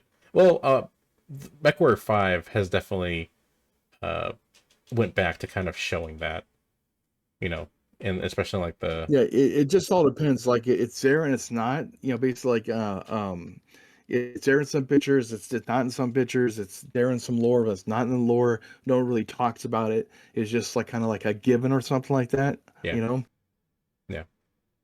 I don't know. It's a give or take. Like It's it's forgotten sometimes. BattleTech cockpits are made of glass, and you can instantly kill like any mech you want if you have a targeting system. And I don't know why they don't have one in 3025. It just doesn't make any sense. Like stuff like that.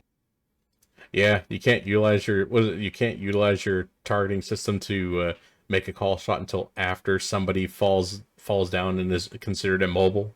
It's like, really, now you're going to allow me to Yeah, call a yeah, shot? yeah. It's uh just basically the best way to take out a mech is blow his head off, type thing. And but no one, but in the rules, the rule of cool, I guess, it'll be kind of crappy. You just blow off people's heads. yeah. Gosh, that's I so don't funny. know. There's a lot of things. That's so funny. That reminds me of that reminds me of a time when I had my ex with me trying out a game of BattleTech, and she wanted to pick the big, scary assault mech, the Atlas. And I just decided to pick the smaller, humble Hunchback, right? I got really lucky with one shot of an AC-20 that went straight to her head, insta killed her. She didn't want to play any Yeah. after that. Yeah, yeah, It's like, yeah. I It don't was want to play funny. this anymore. It's like, I was oh, running a okay. game at a con.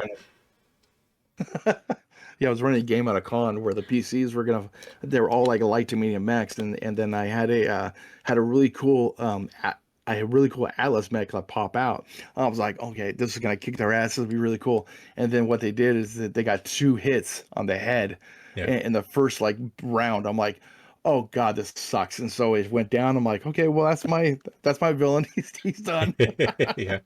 Hey, Ganglo Saxon. Hope you're doing well. Good to have you here. Hey, Gango, Hitting a what's moving up, man? target in the head while you're also moving is pretty damn hard. Yeah, that's probably, yeah. The rules are probably assuming that even if you're at a standstill ish, that you're still Yeah. somewhat evading, unless if you're I unconscious mean, and to where you're completely like immobilized. But yeah, I'm assuming the rules are still done that way to where there's an imagined kind of like evasion going on between well, combatants. yeah, true, true. Yeah, that's a good point. That's why you have the 2d12 like hit system basically, or a 2d6 like hit system, Yeah. and that makes sense. It does make sense, go ahead and do that. But I think that I don't know. Right now we have weapon systems that can hit like a pinpoint, pinpoint like pinpoint accuracy. Mm-hmm. Yeah. Oh, you heard Just from X had to show up. Nice. Yeah, the perfect example of what it's talking about. A lot of people got in when Dark Age happened and Gangle Yeah. Saxon. I think I talked to you before that you came in like when Dark Age happened. Yeah. Yeah, But yeah, that's what I yeah, did as well for miniatures. I can understand. Sorry, go on. I don't know. I was just saying that same with me as far as like getting involved in the miniature side of things. It was also because of the Dark Ages. Raiders for life. True. Nice. Yeah, but Gango is right though. It's really hard to hit a moving target. Basically, like even nowadays when I fire my firearm, it's really hard to pinpoint a target when something's moving. It's a pain in the ass. Yeah. All right. What do we got Raiders for here? life. Yeah, true, huh? Oh gosh, Jacob Cameron, Director General the Jacob most Cameron 80s was the looking son of dude. Richard Cameron. The most 80s looking Cameron in the entire franchise. Oh my But gosh. The comparison is apt Complete enough. with mullet. Richard Cameron might as well be. There are some other ones though. Basically, if you look as through the far house as books, history is concerned. there's definitely as some other in ones. this case, Or the scenario he books. died while touring facilities in the Rocky Mountains of Terra from nothing more than a simple heart attack, and in his wake, he left a nation in untested hands. Richard Cameron had spent his life as the 7th Director General of the Hegemony, trying to ensure his nation's primacy while also maintaining his own power as director. Power struggles during his tenure resulted in the nomination process bill of 2432, allowing the Director General to appoint their successor. This virtually ensured autocratic direct succession of power through family dynasties and naturally had people slightly concerned, noting historical problems with someone getting a job because they're related to the previous boss. Yep, many such Richard examples. Cameron's successor was Oh my Jacob gosh. Cameron. Yeah. Oh, It's 280s. It's 280s. Yep, this is the real original art for Jacob Cameron in all of its glory. His ability to handle the situation he found himself God. in was somewhat compromised by his parents having given him grand ideas of his place in the world, that he was morally superior to everyone else and could do no wrong. This naturally bred arrogance, and arrogance in positions of power can result in, well, I think I've already covered that. Even has the 80s background coming in, Yep. To prove himself as Director General of the Hegemony, he Wow, they're not having a attempted good time. territorial gains against the Capellans and then House What the heck is going on in this image right now? 35 in a meat grinder campaign that resulted in very little gain Oh. at enormous human cost. This made him rather unpopular at home, as he was the appointed successor to House Cameron and had, so far, demonstrated that his leadership resulted in meaningless death. To salve his own hurt ego and prove that House Cameron was truly worthy of its vested authority, he appealed to the public to drum up support. What he found was that anti-Cameron movements had solidified in the Yeah, wake that of is the his 80s failure leadership. background thing you But see then in a lot of the old He videos. didn't exactly have the most trustworthy face. I mean, yeah, not all leaders are photogenic. Yeah, he In doesn't short, kind of he lost out on wanted his to better charisma his role there. nation. And in an impulsive gamble, he found that he was precisely the thing to unify it against him. In the aftermath of 2435, I like the art, he though. needed something desperately. Yeah, to it's great change the art. balance of Basically, he did some power good in art his back then. favor. He needed something. Well, I think this art is to actually make his new, this one right nation here. first among equals in perpetuity. Yeah. It's and cement his I own don't know who does this legacy art though. in I don't know if history it's as a truly great leader. oh god, And what's the guy through his named? control yeah, of that the starts with Terran E? hegemony, through his Enormous wounded or something like that? ego, through his Enormous, what want are to we be talking about? remembered, is where the Mackie truly I'll have to look into it. begins. Oh, there you go. Oh, let's see here. Texas Yeah, it was- colorblind? Oh wow, I didn't know Wait, that. what? Yeah, I- basically read the chat here. Wow, I didn't know that. Eldonius Frex, that's the name. Yes, I remember. I was like, Yeah. E. That sounds familiar, but He E. does What some is E? beautiful artwork though. Yeah, I've seen some of his artwork. Incredible. Such a talent. I didn't know about the colorblind thing for text. That's wild. Yeah, I mean that makes sense, I guess. Yeah, Yeah. On that, one guy stabbed the throat and the eyes. You picked up Battletech Yeah. back in the 40K 8th edition. Wow. Okay. Interesting. And, yeah. Dimly a aware lot of the people MechWarrior got thing. Dark Age back then. Yeah, this is funny. I was dimly aware of the MechWarrior games through the video games. but didn't really. Wasn't until the click-based game that I started getting into it. Yeah, it's funny because I remember getting in really into MechWarrior and not knowing BattleTech and MechWarrior were the same thing. I thought they Oh, were. really? I thought they were different. I thought they were separate. I thought BattleTech was ripping off MechWarrior at the time. I was like, "What is this?" And then I found out, oh, they're the same universe. That's just what you Yeah. call a mech pilot in this universe. I'm the dumb. No, it's hard to get into. Like, there's a lot of like idiosyncrasies of BattleTech to kind of know what's what and how everything interacts with everything else. As far as the universe wise. Mm, yeah. Yeah, I didn't know that about the tech about Tex though. That's pretty Yeah, I wild. didn't know that either. Actually, that's interesting. Yeah. But hey, at least you're involved in BattleTech now, Ganglo. That's pretty awesome. Yeah, but I have to say, even though I despise Dark Age and hate with a passion and have conniption fits, Dark Age did get a lot of people into the game, That's which is true. good. And that's what BattleTech needs, is get people into the game. Even if it's, Catalyst Games Labs, even if it's Dark Age, get them into the game. And then, I can steer them back to 3025. Yep. The test scene round the sphere. Up to this point, the path to the Mackie was in part slowly made from the advanced technology research conducted by the Terran hegemony's research directives and endless governmental grants. Myomers, advanced gyros, advanced weapons, man-machine interfaces, and most importantly, the absolute want of an unproven politician to rise above his peers, culminated in perhaps one of the most expensive, strange, and, quote, revolutionary, end quote, weapons projects the Inner Sphere has ever seen.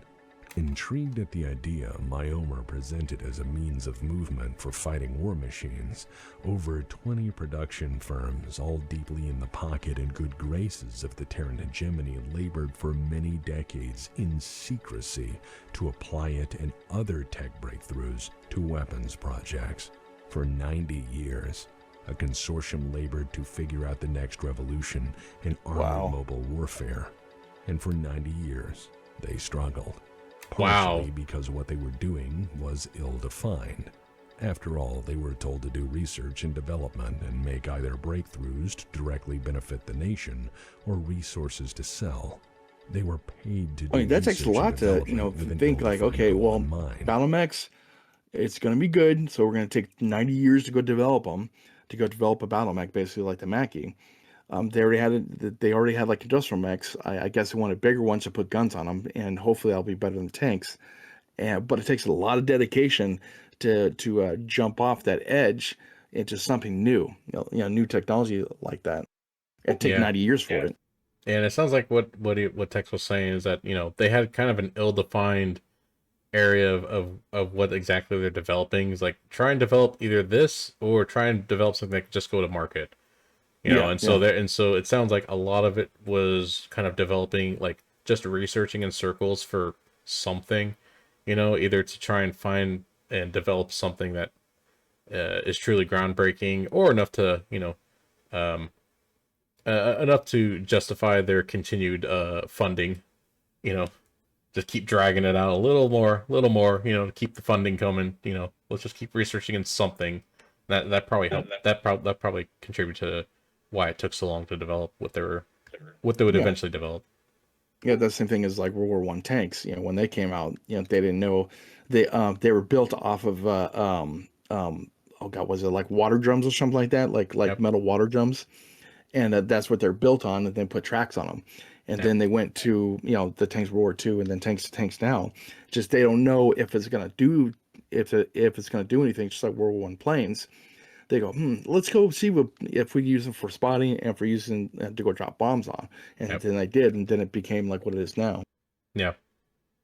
And that's why a tank is called a tank, because it was originally just understood to be a water tank, and it kept it secret as a water tank, Well, it was something like that. I forgot if it was a water tank or some buoy or something like that they used as the concept, basically. And then the guy said, okay, let's put some tracks on it, and then put some armor on it, and put some guns, and let's see what it does. Oh, okay. Okay, Okay. Ganglo coming in. That's No probably auto, where I got it from. Yeah. no auto props. The tanks were labeled water tanks to Later hide water what they tanks. want, Okay. to hide what They're they just were being when shipped they to were the being front. shipped to the front. They were based on tractor. Okay, that's Tractors. it. Yeah, I Okay. remember. I Yeah. remember the whole thing about water tanks being a factor. I didn't remember exactly Yeah. how The it was. water. So The it was water pure thing was kind of deception. throwing me. Pure deception. And yeah, that's why we still call them tanks today. It's pretty funny. Yeah. They had all the advanced tech. They just needed to Voltron it together, find a way to make it work. Yeah. Gotta keep the Terrans on top. God, I wonder if they have a Voltron board game. I don't know. I don't know. Kind of boring, I guess, when you go, I get my sword, I chop it in half. Okay, game over. They were not directed to develop and deliver any one thing in particular, and so it was Yeah, I know they did largely the an endless TTRPG. creative process.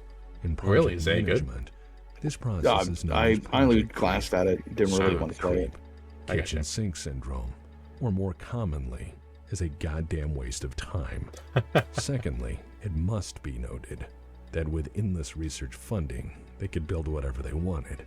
Being mindful that this was money that may dry up when the job is done meant that they could and really should take their time. Take their time, But just hey, develop whatever. That's just just my opinion. keep stringing that For money 9 out years, because you may not get any more. So 49, just the keep combined developing towards consortium something. was united behind the Just chief show progress on something manufacturer and just scope keep of that money coming in. networks, as they had something to show, or rather, well, test.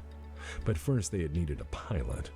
The question is, what kind of person would climb into an unproven weapon it was system good you know more requiring about unknown it. skills, and then succeed at all costs in what promised to be the most important, if not most expensive, weapons test of a generation, if not the century? Well, somebody like Charles Kincaid. Charles was the scion of a wealthy and influential family. The Kincaids were officially the Dukes of Bremond and Brundage, places now ultimately of such low import that my research returned nothing of their official status in all known historical context. What is known is that Charles Kincaid was selected from 4 potential test pilots and screened That's in the third edition to a book. level C. Yep, I was just about to say, that's in North MechWarrior 3rd edition trial right there. in Wyoming Yeah. Territory on Terra. God, it's weird. I know that SEER, crap. that is to say, survival, evasion, resistance, and escape training is arduous in the extreme. This trial in particular was certainly so very much more, as it would be in part the basis to select the best possible candidate for the classified Mackie project. The exercise should have been difficult enough, but was made far more difficult when it was infiltrated by a Capellan agent intent on killing everyone else and taking Kincaid's place. Precise details are ultimately hazy, but what is known is that Kincaid killed the agent and naturally proved himself, if nothing else, to be a resilient survivor. Gosh dang. Or, this is the story Or we're did he? told, and a man was chosen because he was politically connected. Ultimately, Oh. that's a gut feeling, but my suspicions are not ill-founded in this case, for the Kincaid family was enormously invested in the numerous weapons firms attached to the project and enjoyed being a known person in the Cameron court. Further details are difficult to find, but what most people remember Charles Kincaid for is that without any embellishment whatsoever, he can be credited as being the first mech warrior. It was near Yakima. Every time I hear the name Thomas Kincaid, I just think of that those art shops that have all those Kincaid paintings that my mom always wants to buy and put on a wall, you know. Spend They're hours mostly, looking at all these things. Water paintings of landscapes and houses. Yeah.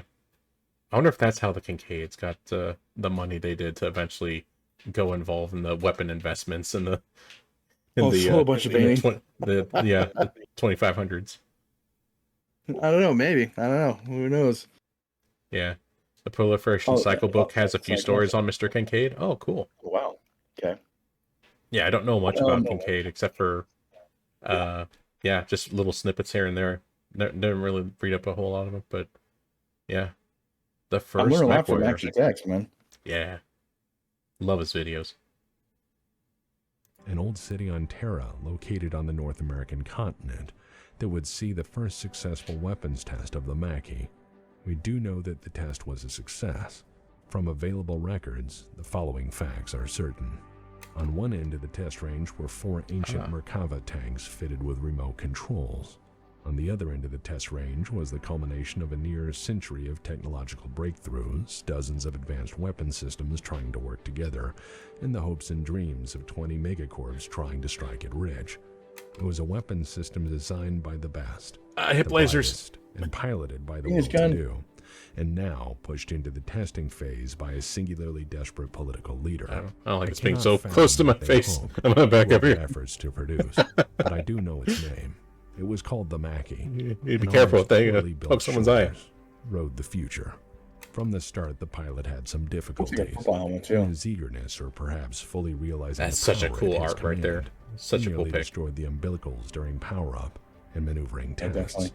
But as stated by the test observer, before long the neural feedback circuits of the Mackie were mimicking the pilot's brainwave patterns in perfect synchronicity. Even the If a standards Mech of the were a era, living the thing, Merkavas during the this test were pilot old was as hell. now its heart and soul. So the test observer thought then, I'll have to look at and as the. we think I'll have to now, look them up and actually, and see when they're one built awkward and all that step kind at of a stuff. time, Yeah. the Mackie ambled toward the future. I like to get more When the tanks vehicles involved in attacked the my Mackie in the test, tabletop Battletech observers games. noted that the new armor they developed for the program Say that again? held I'm up sorry. better than expected. I like to get more Rounds that should have cleanly ground vehicles penetrated incorporated through in hardened tabletop normal Battletech steel games was that I stopped run. dead by the new armor.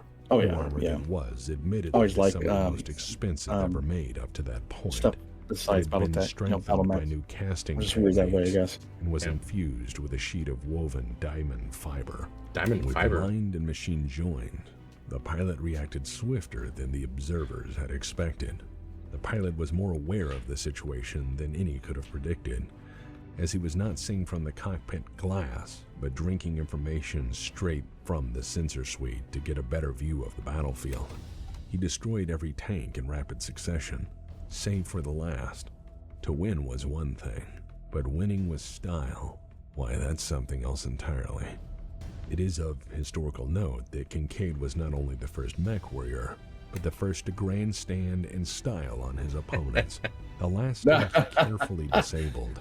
He's before doing the, calmly what's walking that called? up, That kids raising do? the mech's right foot and stomping nutbagging, the I tank think it's flat. called. In what was supposed to be a fair fight representing I'm not standard sure. forces, the Mackie had flattened everything without a scratch. I recognize the pose The though. new era had begun, Yeah. with the first mech warrior essentially teabagging the opposition. Teabagging. Just going in and straight up balling on everyone. The future was clear, and its potential unlimited. The ground pounder version of the PPC was pretty much invented just for the Mackie. Up until then, it was Space Navy weapons. Mass production. Oh wow, they had Desperate for that relevance, level Jacob of Cameron weapon knew on he the Mackie. finally Gosh had dang. something worth gambling on. And immediately he set the #1 priority for Crazy, all actually, industrial to have that. military production to the Mackie. There was now nothing more important to the hegemony armed forces, nor more important to the state's security apparatus than mass producing the barely tested new design. That gives me an idea of After like the PVCs. February 2439, the Mackie became a significant part of the hegemony's entire budget, as numerous factories were set up across the hegemony to rapidly produce this new weapon. That looks But so it cool. wasn't until 2443 Yeah, see, Yeah, the lasers are no longer on the hip; they're in the belly, and they're much smaller now. Yeah. actual Yeah, true. ground Much more combat. reasonably In smaller. 2443, a single Yeah, like, Lancet these Mackie Mackies from look the so cool. 801st Heavy God, Cavalry yeah. Regiment, It's the such- he's first such a good regiment artist, to be man. fully equipped with them, faced off against an entire Kirita tank company on the planet Styx. Kirita's forces were committed to probing attacks, exploring any weaknesses in the hegemony's forces, before deciding to bring heavier equipment. Slow This and was a steady, mission to nice. test the enemy's resolve before committing further forces to the field. What they found was a new nightmare. When the 4 Mackies they encountered curb-stomped the entire company before leaving one badly damaged vehicle to scurry home and tell the tale. A tale that soon spread through the inner sphere. War had changed and had new toys. The great houses were made aware through impartial observers in accordance with the Ares conventions. Upon hearing of a new technology that single-handedly turned an attack, they were afraid and naturally desired this new technology. Yep. The great house's #1 priority was to find out how the damn thing worked and make their own, as the hegemony was not interested in sharing this breakthrough with the other states. For a time, they sat in fear It's either that their vast 3.5 armies were or no generation 2.4 or something behind, like that. Not and sure. without hard data, They could only watch and wait to see I'll need to what look else up on came the. from the hegemony. I'll need to look up the Meanwhile, tech spec for each the great Mackie. house committed enormous resources to their intelligence agencies in a desperate attempt to capture any working copy of this technology. And after trying and failing numerous times, the Mackie blueprint 3.5, okay. technological yeah. information Wow. necessary to produce all major components was finally I know it's stolen slow. by the Lyran Commonwealth in February of 2455. Immediately, reverse engineering efforts What's the speed of the proceeded at a Irby? breakneck pace to not fall behind the hegemony in weapons development. The Mackie would Maybe be 3.5? cloned I'm at not any really sure. cost. Through covert actions, trade 3.4? negotiations, and outright blackmail, the Federated Around there Sons managed to acquire somewhere. working blueprints from the Lyran Commonwealth sometime in 2457. Ah. And proliferation didn't stop there. Such blueprints were stolen from the Lyran Commonwealth's Coventry facility in 2461. Oh, Now, when the by Helm vast Core came commandos of came the about, Draconis Combine. did they it was it given out to everybody, or was it in 328? I think it is. Was it given out to everybody, or did people steal like? I think what specs? happened was that the Grey Death Legion got a hold of the Helm Memory Core. Yeah, And yeah, the yeah. I believe the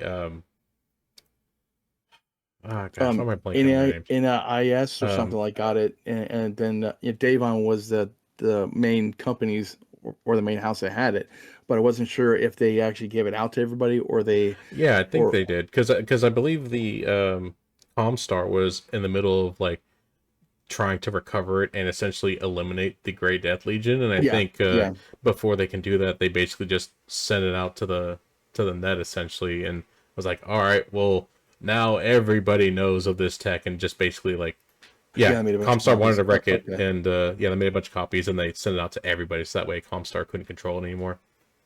Yeah, that's right. Yeah, I wasn't sure like if they had a bunch of espionage or anything like they did with this one here. Yeah, everybody has their own method on trying to obtain the plans and specs for this new insane weapon. Well, just like they have like say the Raven, it comes from Lao, and then people started like copying that basically that Raven with other different things, but they didn't. Lao has specifically companies that make it, a lot of different companies, but then Davion has it as well. They might have one or two. Yeah. Decrocol had a copy, but sat on it until after the Fedcom started using one. Really? Huh. Interesting. If the Mackie hadn't started a revolution in military doctrine, it had certainly now started an arms race. The knowledge to build this supposedly ultimate weapon system soon, through one means or another, reached all the great houses of the Inner Sphere. Top design processes were reverse engineered and placed into immediate production. The Mackie was successfully cloned by the major powers, and accordingly, the only way to stay ahead now was to innovate. The Mackie became the accepted standard, and so R&D turned toward newer, better Battlemech designs. Jacob Cameron put everything the hegemony had into keeping pace with new designs. More Mackies for the interim, but more importantly, better designs and improvements to that which was already proven to work. Many of these design improvements were for the ease of mass manufacture, but this in turn gave ground to multi-mission capable designs. Specific. I don't know if they have it though. Like, what was the next mech that was made? Jacob Cameron basically had the Mackie, and everyone's copying the Mackie. Like, what was the next mech that was on the assembly lines? Basically, was it like Stinger or something like that? I think it was like it might have been the Stinger. Was it the Rifleman? The no, but like what was the exact next mech? Oh, the Griffin. You think it was the Griffin that was the very they go like, hey, we have a Mackie, let's build a Griffin now. Yeah, maybe I don't know what mech they developed right after the Mackie, but I know the group of mechs that would get developed afterwards, which for many of us out there are at one point in time were just known as the Unseen. Yeah, Unseen. God. that was horrible, man.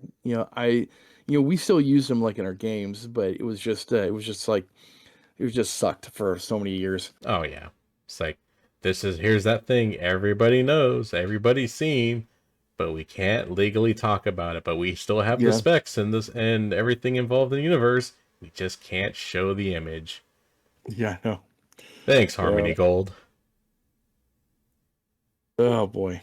Yeah, I believe that whole mess started because what is it?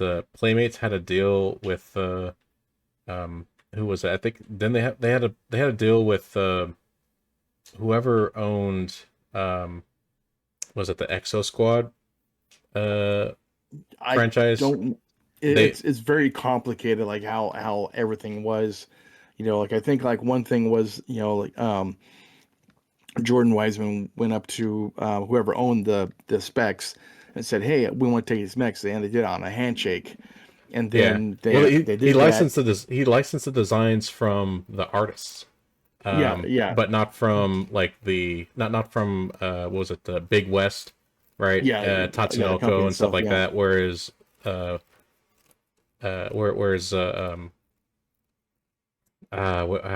blanking on their other guy's name. Was it Carl? Was it Carl Maycheck? Yeah, that's it. Yeah, Maycheck. Yeah. Well, I met him one time like at a con. At a con in Oakland, California. Yeah, he seemed like a pretty cool guy. He seemed fine, but yeah, he's the nightmare of BattleTech basically. Yeah. Well, yeah. I mean, yeah. His whole thing was, he worked with I want to say it was Big West and Tatsunoko to also license the designs, but I believe his quote unquote license agreement was essentially just an agreement written on a napkin from a dinner or something like that, like something really ridiculous. But it still wasn't an issue until Playmates got involved, because they were making the toys for Exo Squad, and they made a suit that looked an awful lot like a Mad Cat, like a Timberwolf, and so and so FASA got onto them with lawyers about over the use of or over the design of the suit, which looks an awful lot like their intellectual property. And afterwards, Playmates, I believe, went over to why am I forgetting the blasted company's name? Harmony Gold.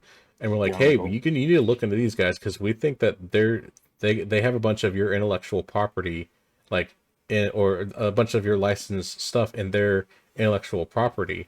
And that's what really kind of started that whole conflict, and what eventually resulted into the Unseen in the 90s. Yeah, I think that when Harmony Gold got pissed off is when they took Macross and then translated it into Robotech. Yeah.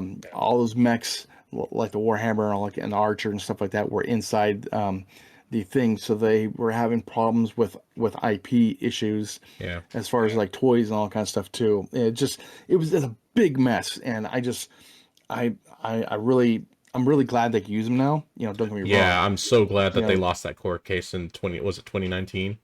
Yeah. It's so funny because I remember they had a book released for was it the Battletech Battlemech manual, and they had a particular Battlemech on there which looked really cool, but it looked like the following, like that same year, later on that same year, after Harmony Gold lost their case, and the case was thrown out with prejudice, that like almost like clockwork, they put the image of the Marauder on the newer version of the Battlemech manual, just immediately, like, oh, look at that, oh, you can't do anything about it, ha ha. Oh, it was so good, such a good feeling when I saw that. True. Money into this effort that he sacrificed other programs entirely. It is of note that in the end, so I much love money warships. was I know what it poured is, into man. the It's really cool. early mech R&D. I'd like to try and get some more warships in a game, or at least like see what it would be like to have like a naval-based campaign of reaching distant planets and stuff like that, with focusing more on naval assets and kind of abstracting like ground combat. Anything not Yeah. I'm trying to rewrite rules for aerospace, like just for warships. I don't know when I can get that done. It's on a back burner right now, but I'm trying to rewrite them to make them more like feasible and more exciting than what they have now. Mm-hmm. Yeah. But yeah, I Yeah, want to do that so bad because I love warships. yeah, I've seen some attempts at trying to update the rules for space and aerotech. Because Oh yeah, because like if you look at the what CGL has now, it's like within 3 books, it reads like radio instructions. Yep. It's just a big mess, Oh yeah, it's a slog. I mean, it's worse than Starfleet battles. You know, manuals basically. Have you played Starfleet battles? I played it once against a buddy years ago. Okay. It was yeah. Yeah. There's a lot involved in that. I'd love to go back to it, but yeah, Yeah. it's still He not who as knows the crazy. rules best wins. You know, Yeah, it's insane the amount of rules that Starfleet Battles has and what rules you can use, and it doesn't. It's an incredibly complicated game if you really get into it. yeah. Man, also let's just take a moment to appreciate just the beautiful artwork here. Like look at look at that. Like that's so good. So good. I mean, the Mackie in the background, like when it's kind of blurred out a little bit, and the people that's like in focus did a good job on that too. Yeah. It's nice. It's so cool. Yeah. Gotta have your hard hat. Absolutely. Yeah, that's true, man. Although it's funny, it's hard hats that OSHA would not approve of nowadays. It's not the more modern hard hats. Like those are the ones that just have like the hard hat bill instead of like the full protection all around the head. I know. Now in 3400, or basically no, not 3400, 2400. Would they actually have paper? Space or would they using like tablets? Space OSHA is different. That's true. Yeah, I'm just wondering about that. Maybe they were using paper for security reasons. It's like it's easy to copy data from a data pad. It's not so easy to copy, hand-drawn specs that may be drawn in a certain kind of ink that's, you can't scan, right? Yeah, paper never be doing gone, but I'm thinking though, like if it's easier to do CAD on a tablet than it is to do on paper, because I used to do CAD a long time ago, and it was a pain in the ass. Yeah. But now, like you do it on say Blender or something like that, and just do it really quickly. But but like you said, security reasons would probably be it too. Yeah, I do. Yeah, I do all AutoCAD on the computer now. But yeah, I used to for training and learning purposes, I did it hand drawn, and then using the machine to literally create quote unquote blueprints, right? Yeah, that was, man, I'm glad I don't do that anymore. That's such a long process to do all that stuff. I'm so glad I use the computer. It's so much faster. Oh god, yeah, I know. I think they're showing him cost projections. Yeah. Yeah, that's why he's that's why he's covering his face. Like, oh man, all right. I mean, well, at this moment it's getting kind of expensive.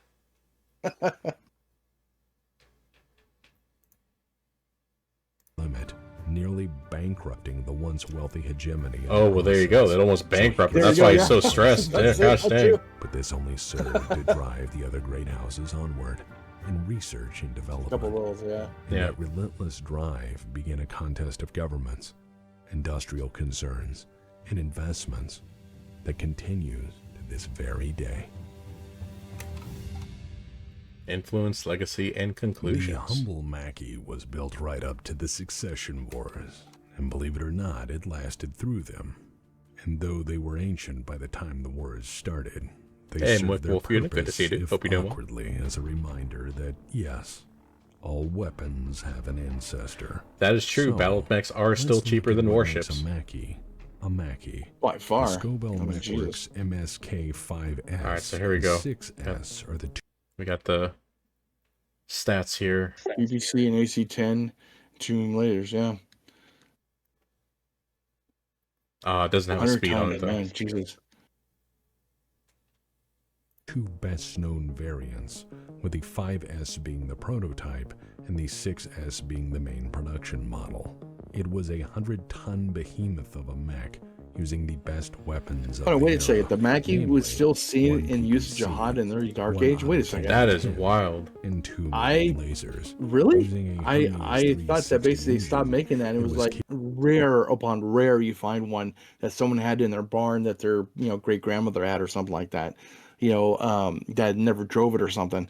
But I've never read that basic Mackies are like legit. Okay. I could be wrong, but I never heard of it. Basically, to refer to like the when tome of GM knowledge. games. Yeah, the tome of knowledge. I never read that actually.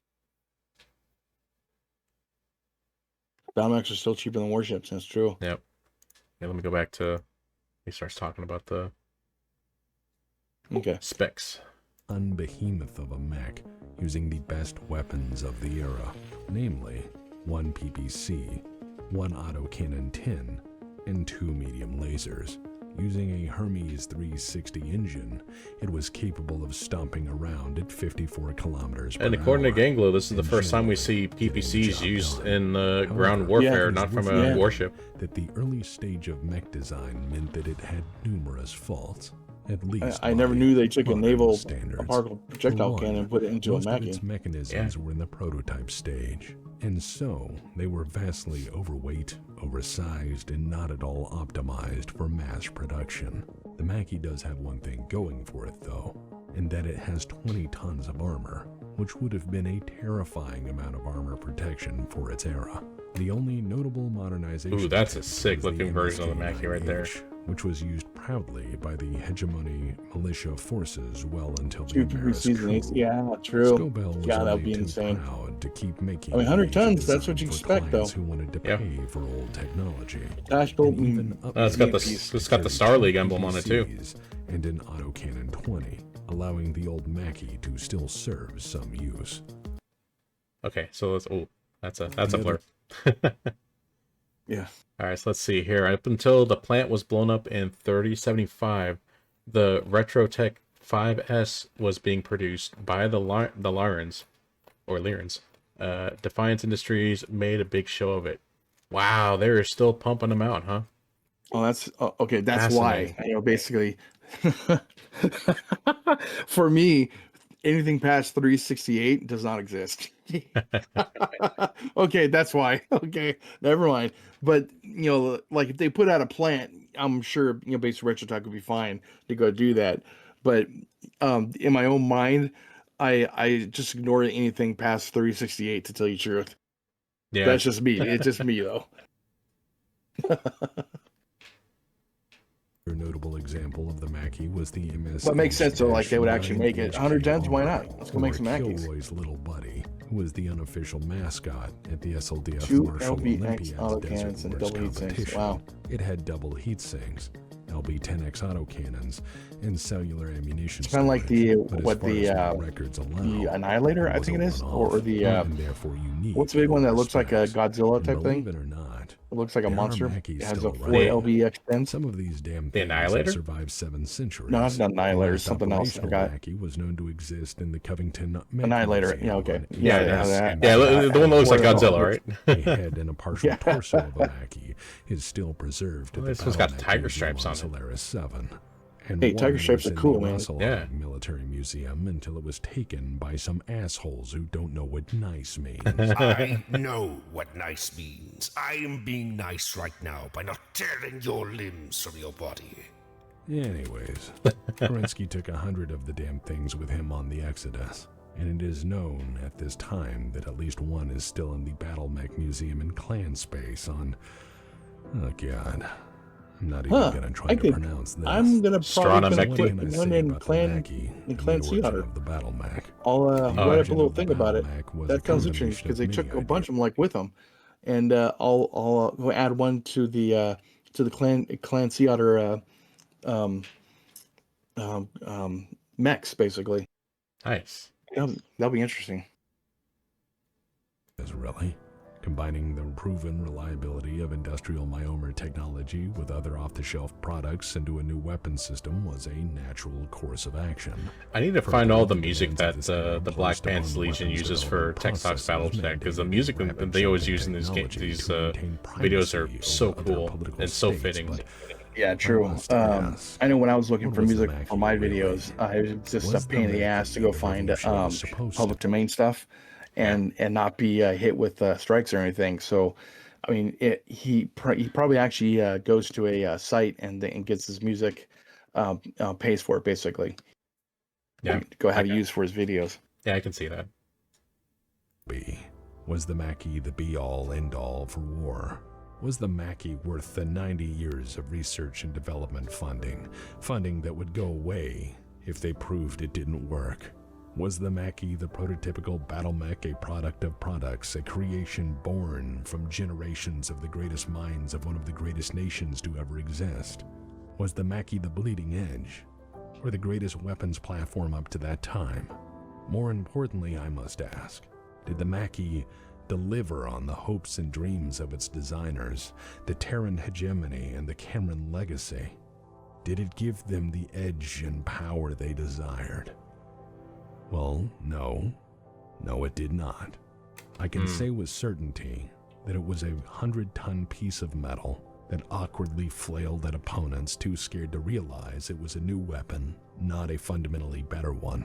It was a product of the military-industrial complex, afraid of losing funding, from a state terrified it wouldn't be able to lord over more ambitious powers. Probably like The Mackie was World a War I gamble, tanks.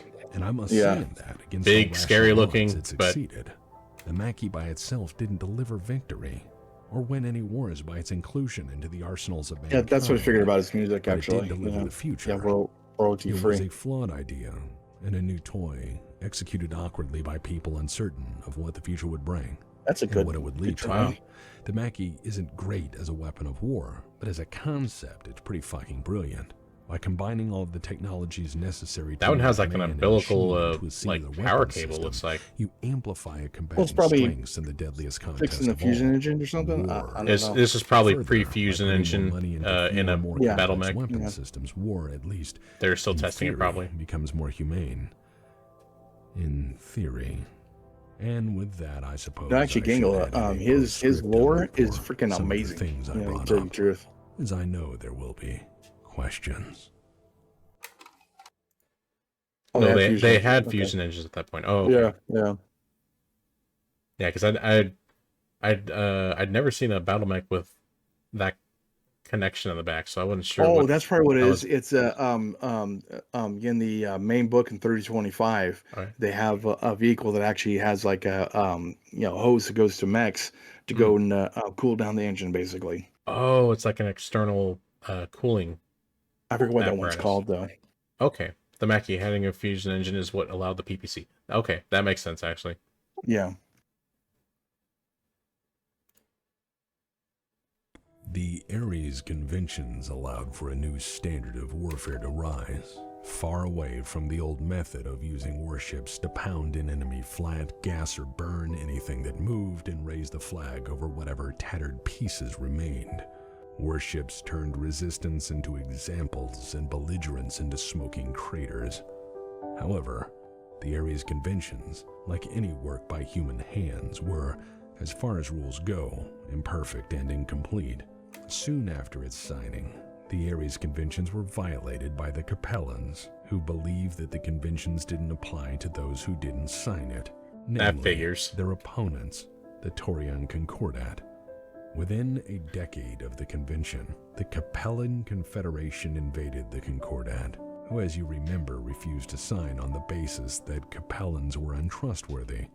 And ultimately, that is true. Yep, they were proven the right. Capellans waged war, with liberal use of nuclear and chemical weapons being standard operating procedure. Coolant under trucks. The reasoning that That's the it. conventions didn't apply to nations that didn't sign them. To their credit, the Capellans were technically, legally correct, though this was a technicality measured in human lives. Yeah, I was gonna I say grant it's them this technicality, but At least at a they were cost. trying to apply the laws they True. had agreed to by practicing them against those who had not. As some had feared, the Ares Conventions normalized warfare. Yep. It made war the best way to settle disputes as they were now, at least by the convention, constrained to limited scale and with limited weapons. However, they would have a different legacy altogether. In accord with the conventions, the Terran hegemony was often called in as a referee, an observer, or as a center point to any inquiry regarding the legality of actions taken under the Ares Conventions of War. This position of prominence would directly serve as the legalistic groundwork for a man named Ian Cameron to establish what would be called the Starleague Accords. However, it is worth noting that Starleague passed Addendum 2 to its own charter in 2579, which acted to immediately rescind the restrictions of the Ares Conventions altogether. Oh, shit. Damn. General Okay. Jacob Cameron was an unfortunate soul with questionable taste and fashion, who I believe tried his best despite everything. In February of 2448, he was poisoned at a social party. The poison that laced his champagne was something to eliminate the Director General in the most public and brutal means possible. However, Director General Jacob Cameron did not die from this. He cheated death, and while fighting for his life, he ordered a complete communications blackout on the situation while his hegemony Central Intelligence Department acted to hunt down the assassin. The price of nobility, the indeed. largest manhunt ever known up to that point. That happens in a lot of actually The of stories now. investigation was led by Lady Terrence Amaris, who, through the course of her investigation, curiously relocated to the Rimworld's Republic. There, she lived her life until crossing paths with the first consul of the Rimworld's Republic, Heather Durant. They became rather close, so much so that by 2463, the heirless first consul transferred power to Terrans and her descendants. Jacob Cameron tried to overcome That won't his have any inner future demons, consequences, I'm sure of followed by it. years of high stress, Everything be but fine. also his rather poor upbringing. After nearly dying, he dedicated himself to bettering the state, and through the establishment Was it an of assassin private that charities did to his include skis or shelter something? for the poor and multiple mercy hospitals. Oh, well, there you He go. would die of a stroke in 2461. Try and help Some months after improve pushing public hard for a opinion new generation of by Battlemech basically technology dedicating in order to keep pace with the other great houses. Really dedicating the true, rest wow. of it, Charles dedicating the Kennedy rest is of the his only person we can dedicating the rest of his tenure to public projects and hospitals and stuff like that. Makes sense. That's pretty cool. Yeah, That's good. at least one Never knew Archon and Sonny Lion Bono died Commonwealth like died in a ski accident, slamming into a tree. Gosh, I remember the news when that happened. It was like, oh dang, that's I've wild. been paying attention myself. I never knew that. I just thought he just died, basically. Yeah, no, I remember seeing political cartoons like depicting that and being like, "Who's Sonny Bono?" And then of course my parents told me who Sonny and Cher were. I'm like, oh, okay. Damn, Oh, that's Wouldn't that be the thing though? Like you're in charge of multiple planets in an empire, and then like you die from a snake bite or something like that, or die from going into a tree. It's just crazy. yeah. Instead of like you died at the last stand or died from poison from some assassin, I died Yeah. from a tree. Yeah, just died from just something completely random and seemingly inconsequential, and just man, life's weird. Eaten by a hippo, yeah, that. Yeah, Dang. true. Oh my god. Yeah. say with any certainty to be the holder of the title First Mech Warrior. Further, in 2443, he would be involved in the first ever actual combat engagement of mechs fighting the Draconis Combine on Styx near the city of Barbados. Beyond that, knowledge of his actions and doings is lost to legend and speculation. Scobell Mechworks, the humble builder of the Mackie and chief among the consortium which developed it, enjoyed a long and profitable history throughout the rule of the Terran hegemony. When mechs became the new weapon of war, Scobell threw itself into designing, producing, and building a vast arsenal for any who could afford it. From armor to weapons to tracking systems and computers, Scobell designed battlemechs and their components to feed the war machines it sold. When Ameris overthrew the hegemony, and I wonder what started that would be battlemech's supposed to called the be. Ameris Civil War, I Scobell don't know. went to work for the new regime. Looks like a turning weapons Warhammer and equipment somewhat. for Ameris by the metric fuckton. With the On arms and the SLDF chest. Just a Scobell little was bit. waiting to build for its new masters, forgetting the old regime the instant the checks bounced. Eh. Of its vast empire of Probably Warhammer, factories yeah. and manufacturing centers, Only a single one remained untouched after Kerensky's exodus Oh, and the following succession wars. what's that? As a result, Scobell was only able to merely build components for other nations' weapon systems, Oh, being man. reduced to a second-rate manufacturer at best. Dang. Clan invasion. They became Well, if Sega. it's profitable. They became and soon enough two- it became 2000s one of era the Sega. Time Guard's main suppliers, which had consequences all its But they probably own. saw that, you know, it's The very Mackie test expensive to itself build a bunch of was a sale. Mackies than it is just to build weapon systems for the ones that are actually being used in war with other empires. So, Yeah. I mean, it makes sense, you know. Yeah. It's going to be oh man, the Highlander is one of my favorite mechs. Oh, that's cool. Yeah, I know that was it the Black Knight just came out. I haven't watched that one because I really want to watch that one and react to it later on this month. But yeah, I'm excited for it. Patch. It was a man with the latest weapons and adequate training who attacked old weapons in a static testing environment. It was the new and unproven versus the old and respected. It was showmanship in the face of uncertain times. It was grandeur, or at least delusions thereof. Rather than extensively field test the machine, they instead mass-produced it. And rather than look at them with skepticism, the God, do you guardhouses stop at this for a Wintersphere second? instead Yeah. felt Do you see how the figures are like they're like 3D popping out towards you? It just looks so good. You know, Yeah. basically, you know, basically they're like it's like a 3D thing basically. It's really interesting. I love how they did that. Yeah. Yeah, if future like BattleTech art for various kind of like books and stuff like that followed this example, man. Ah, I mean, they have a lot of good artists though. But I mean, this is just it looks so good. well, it reminds me of like a blending of like a newer style, but with the older, like a more improved version of the older ways of like the 80s, the 80s and early 90s era of like black and white art for like Yeah, RPG books and stuff and wargaming. yeah. True. Yeah. Tex is basically saying the Mackie was overhyped junk that eventually led to battle. Yeah. I mean, that's, you can think of it also kind of like how tank development Yeah. probably followed a similar suit, whereas the very first tanks were very scary. They pushed through, the lines and were, Slow the as hell, brand new but, technology. you know, However, it was super dangerous for crew members in their own tanks to toxic essentially fumes. yeah, the early tanks were absolute junk, but I mean, no one else has seen this type of tech before or even really know how to truly counter it. Have you seen Alki on West Front? Purely shock value, you know. Yeah, I watched the original film. Not the original, the new one from on Netflix. They actually did a good I've job not. of like the tanks coming in. You know Oh, that. You really? know the tanks coming in and how they react to them, and just like it's scary as hell.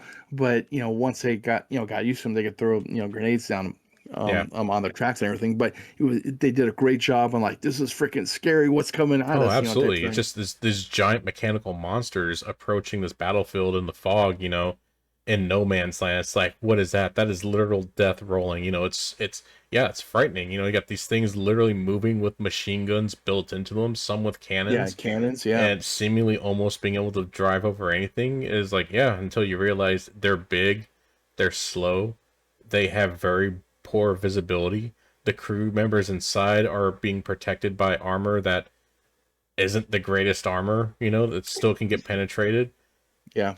Yeah, just a They laundry list of issues. But yeah, it was the first one that would eventually um, lead to the development of what we know the tank is today. So I yeah, think the battle this was a very big, very, very messy, very expensive first step in the production of Battlemechs. Yeah, I think the Battle of Psalms, they had 19 of them.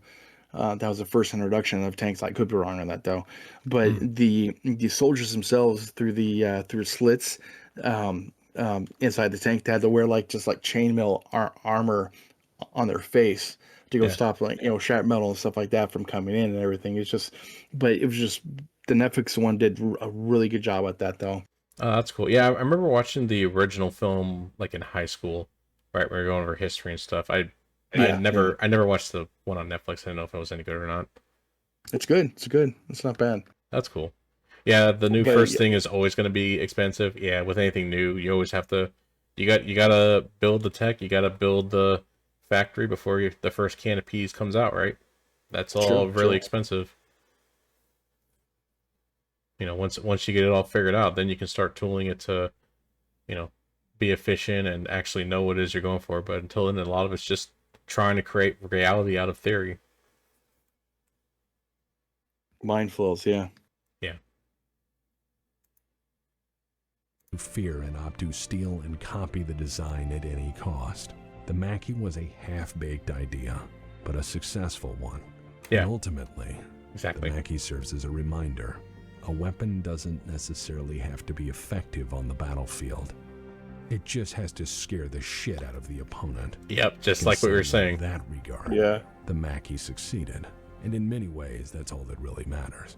As for its long-standing influence, well, I suppose war hasn't changed all that much. Well, Yeah, it's a naval that cannon, PPC so, yeah. arm looks that PPC arm design looks really cool. Yeah. Final I thoughts. wanted to close this lecture with thanks to some of my professional colleagues who have taken it upon themselves to provide historical images for this lecture. Yeah. As some of you may know, the source materials for research into Bree's Star League era history are scant at best. Yep. And with so little having survived not only the American Civil War, but the 4 succession wars that followed, I had thought this lecture would have to make do with more primitive visual aids. Yep, that's what they have in the source book. I called upon my colleagues to try to find, restore, and make available truly ancient sources which, up to this point, were lost to the sands of time. So let us have a moment Spacer. to review their work, for it is glorious and should be, by all means, noted as an incredible achievement in archaeology, art restoration service, and archival retrieval from resources which we thought were long lost. Without these supremely talented members of the academic world, these gifted artists, we'd not have the resources we need to do Thank you, these lectures, Spacer. and I appreciate Thank you, them DC all Bruins. very much. I invite Yeah, I really you like Bruins, to inquire into their services and Bruins their work. where I believe it is important to acknowledge Yeah, not that only cannon does their look pretty cool. dedication, but the absolute mastery and brilliance of their craft. Further, I want to say for the record that I am Aldonius pleased Rex. the student body has been patient in the creation, production, and Yeah, everyone did broadcast such of a these great job lectures. with They require providing art an for this inordinate era. amount of time to research, Definitely. craft, thesis write, fact check, produce, and make. Comstar being what it is, distribution. What I has love been about his somewhat art, challenged of late he by doesn't the do pew pew throttling pew, me measures Mac, they me employ. bad type thing, but he does like Nonetheless, the other support has things been of the overwhelmingly universe, positive, and that's what I love about his artwork too. Yeah. I think he also provided artwork for the newer RPG books for Yeah. 4th edition Heavy Gear. Oh, he did. Wow, I Yeah, didn't know which that. looks pretty I'll cool. I've seen check some that of his out. work. It's pretty cool. I still got to get that game actually too. Heavy Gear. What's Like that? I'm sorry. Heavy Gear. Is it? Yeah, Heavy Gear. Yeah. Yeah. Yeah. Yeah, I have the was it the oh shoot, what do they call it? The Heavy Gear Blitz. Okay. Which is like it's essentially their version of what Battletech Alpha Strike is. Okay. You know, it's a much more fast-paced, more tabletop war game oriented approach to tabletop games instead of the old school hex. You know, because the Heavy Gear also used to focus more on like the hex mat movement, and you know, like that was also their bread and butter as well. They approached it a little bit different compared to Battletech, but they both had very similar tactical board game maps to play each one on. And Blitz is basically their like more 40K like approach to it. Same with Alpha Strike, you know. Yeah, I basically never got into it. I still loved it, I got some of the books and all that kind of stuff before, but all my friends played BattleTech, so we just kind of stuck with BattleTech. Yeah. Never really went into heavy gear itself. Yeah. But I mean, looking at it now, they, good game, a decent role playing game and everything else. I really want to get into that, but I just, it's trying to find people. Yeah. Yeah. I have, was it the second edition, third edition, and fourth edition for the Heavy Gear RPG. Uh, So like I have some of the resources and stuff. I know a little bit about the lore and stuff because I was reading about it off and on. But I don't know a huge amount, not compared to like BattleTech. I know BattleTech way more than I do Heavy Gear, but Heavy Gear yeah. is still a fascinating setting, and I love their mecha design because, Oh yeah. like you were saying earlier about Battlemechs, as far as like, tanks can still be better than Battlemechs if you get enough of them and apply them properly.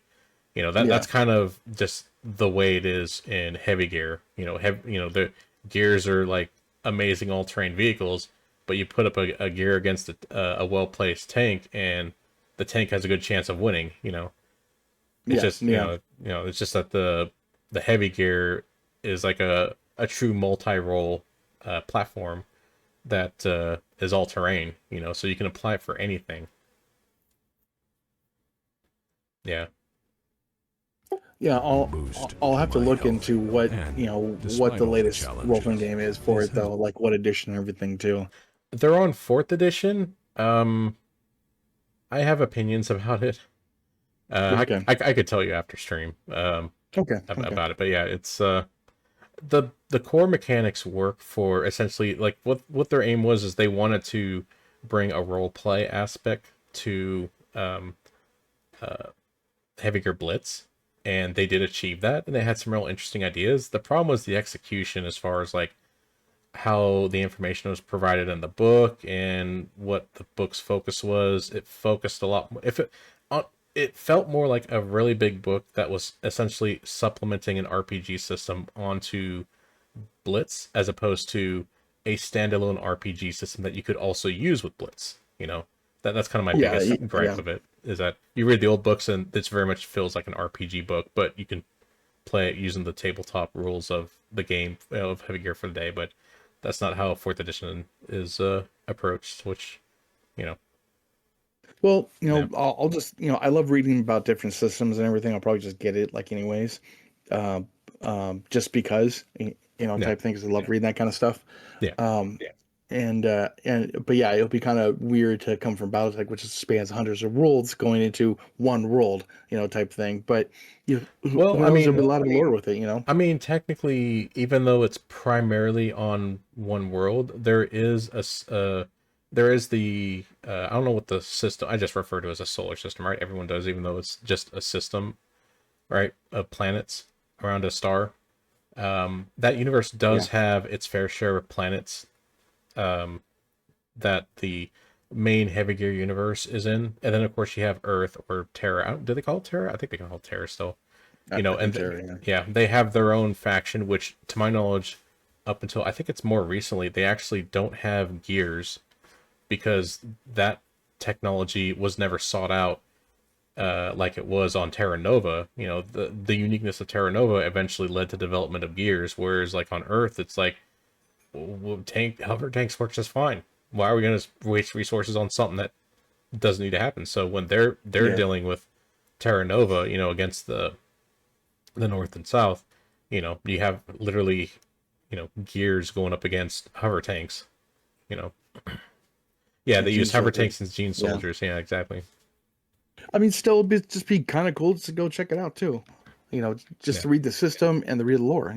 It's pretty I cool. always love that kind of There's a stuff. lot of cool aspects to it. I love the designs of the mechs, especially like Oh, true, true. yeah, it just had such a unique feel. Yeah. Yeah, a lot of games are like that. Yeah. I mean, Yeah. some games I just buy, but I know I'm never gonna play it, but I just buy it just to read it. Yeah. All right, we got Rykon roleplays. been some of the most rewarding work of my Battlebound? career. The times Yeah, Battle. have Yeah, been yeah. I had him on a hard. podcast like one time. Oop, let me go back here real quick. Special thanks to Rykon for his continued work on our projects. truly talented individual that you should subscribe to. Very cool. I'll have to remember to do that after stream here. Okay. Special thanks to Yeah, Tuck thanks to Battlebound. Davion at the Battlebound for somehow sending me on vacation. These guys truly take care of the community. Go support them. Yeah, I remember his, Tech's community basically band together to essentially get him a vacation so he can go take a break, because he's quite the workaholic from what I understand. Yeah, he is. Yeah, he goes to all the different game shops and runs games. Yeah. Work of my career. The times have been hard. And as we all know, I have... The man, the meme, the legend, Boat Bomber. A legend among ship posters and constantly swindled by Discount Dan. I never heard about Boat Bomber. Myself, I'm gonna have to look into it now. I have for the longest time. Yeah. Colberto? This Colberto, the voice of Discount Dan, who streams Battletech Tabletop over his channel. Okay, I definitely need to check that out. I love Discount Dan anytime he's in these videos.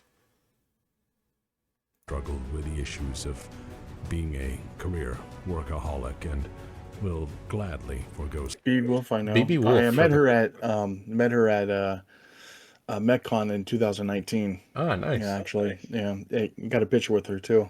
The BB Wolf for the role of McEvney and Comstar. You find her talented voiceover here on Twitch and or Twitter. Go tell her I sent you. Nice. Sleep if it meant I could get one more thing done.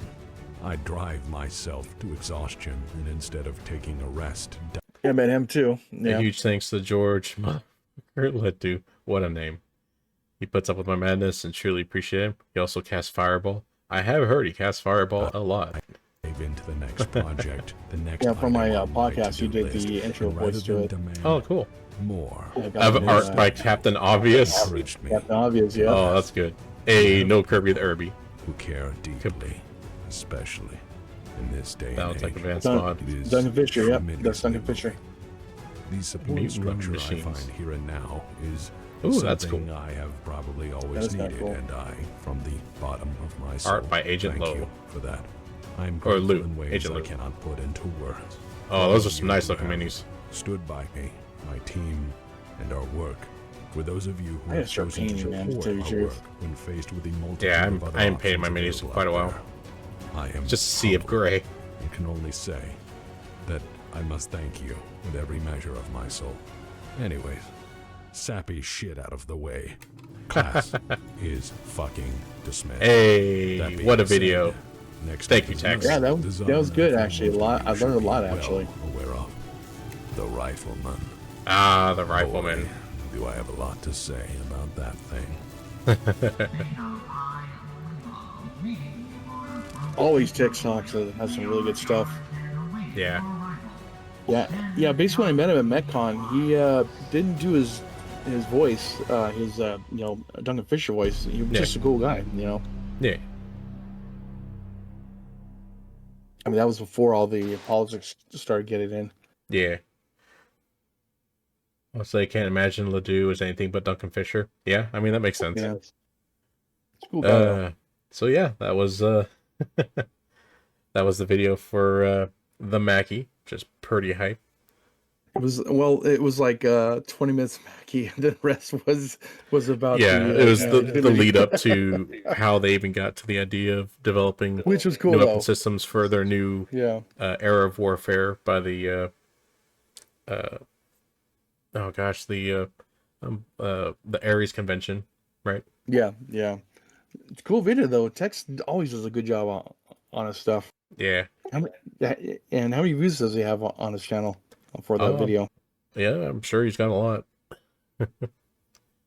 Oh, this is a great time for my rider to start stinging and getting all watery.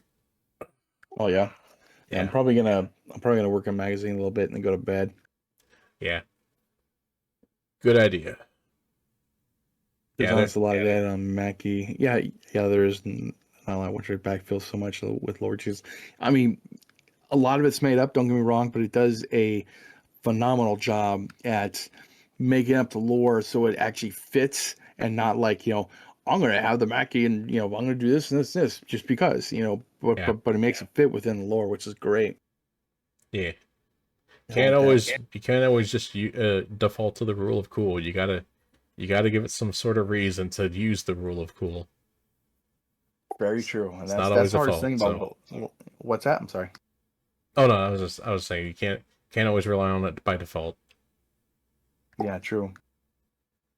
But yeah, I think Blaine said that too when he's writing writing a book that the people about the lore and BattleTech, the checkers or whatever they're called, they basically went to him and say, hey, you can't put this, like mech, this type of mech in there and doing this type of thing. So Oh you have to really? fix it, and that's what he's talking about during the books. When I Oh. had him on the podcast, Mm, it's pretty I see. interesting though. Yeah, they have fact checkers, and you got to go through fact checkers when they write books Right. to make sure it fits. Hey, you can't put that type of armor because it was invented, so you got to take it off. Yeah. But yeah. Anyways, yeah, that was fun, man. Thank you, and I would love to do that again, actually, with the Yeah, new absolutely. text one. Yeah, I'd love to have you on again. Definitely look forward to some more fun history lessons with Mr. Tex. And yeah, I appreciate you joining. And Yeah, no problem. And Ganglo, hey man, then thanks for hanging out. Noel, thanks for hanging out too, and it was a lot of fun. Thank you for your input and everything too. yeah, I hope everyone in chat enjoyed the fun history lesson as well. We're definitely gonna be doing some more of these here in the near future. For all the YouTube bros out there that are gonna be watching the video, if any of you would like to help steer where we watch next for the Tex Talks Battletech series, feel free to put in a comment. And yeah,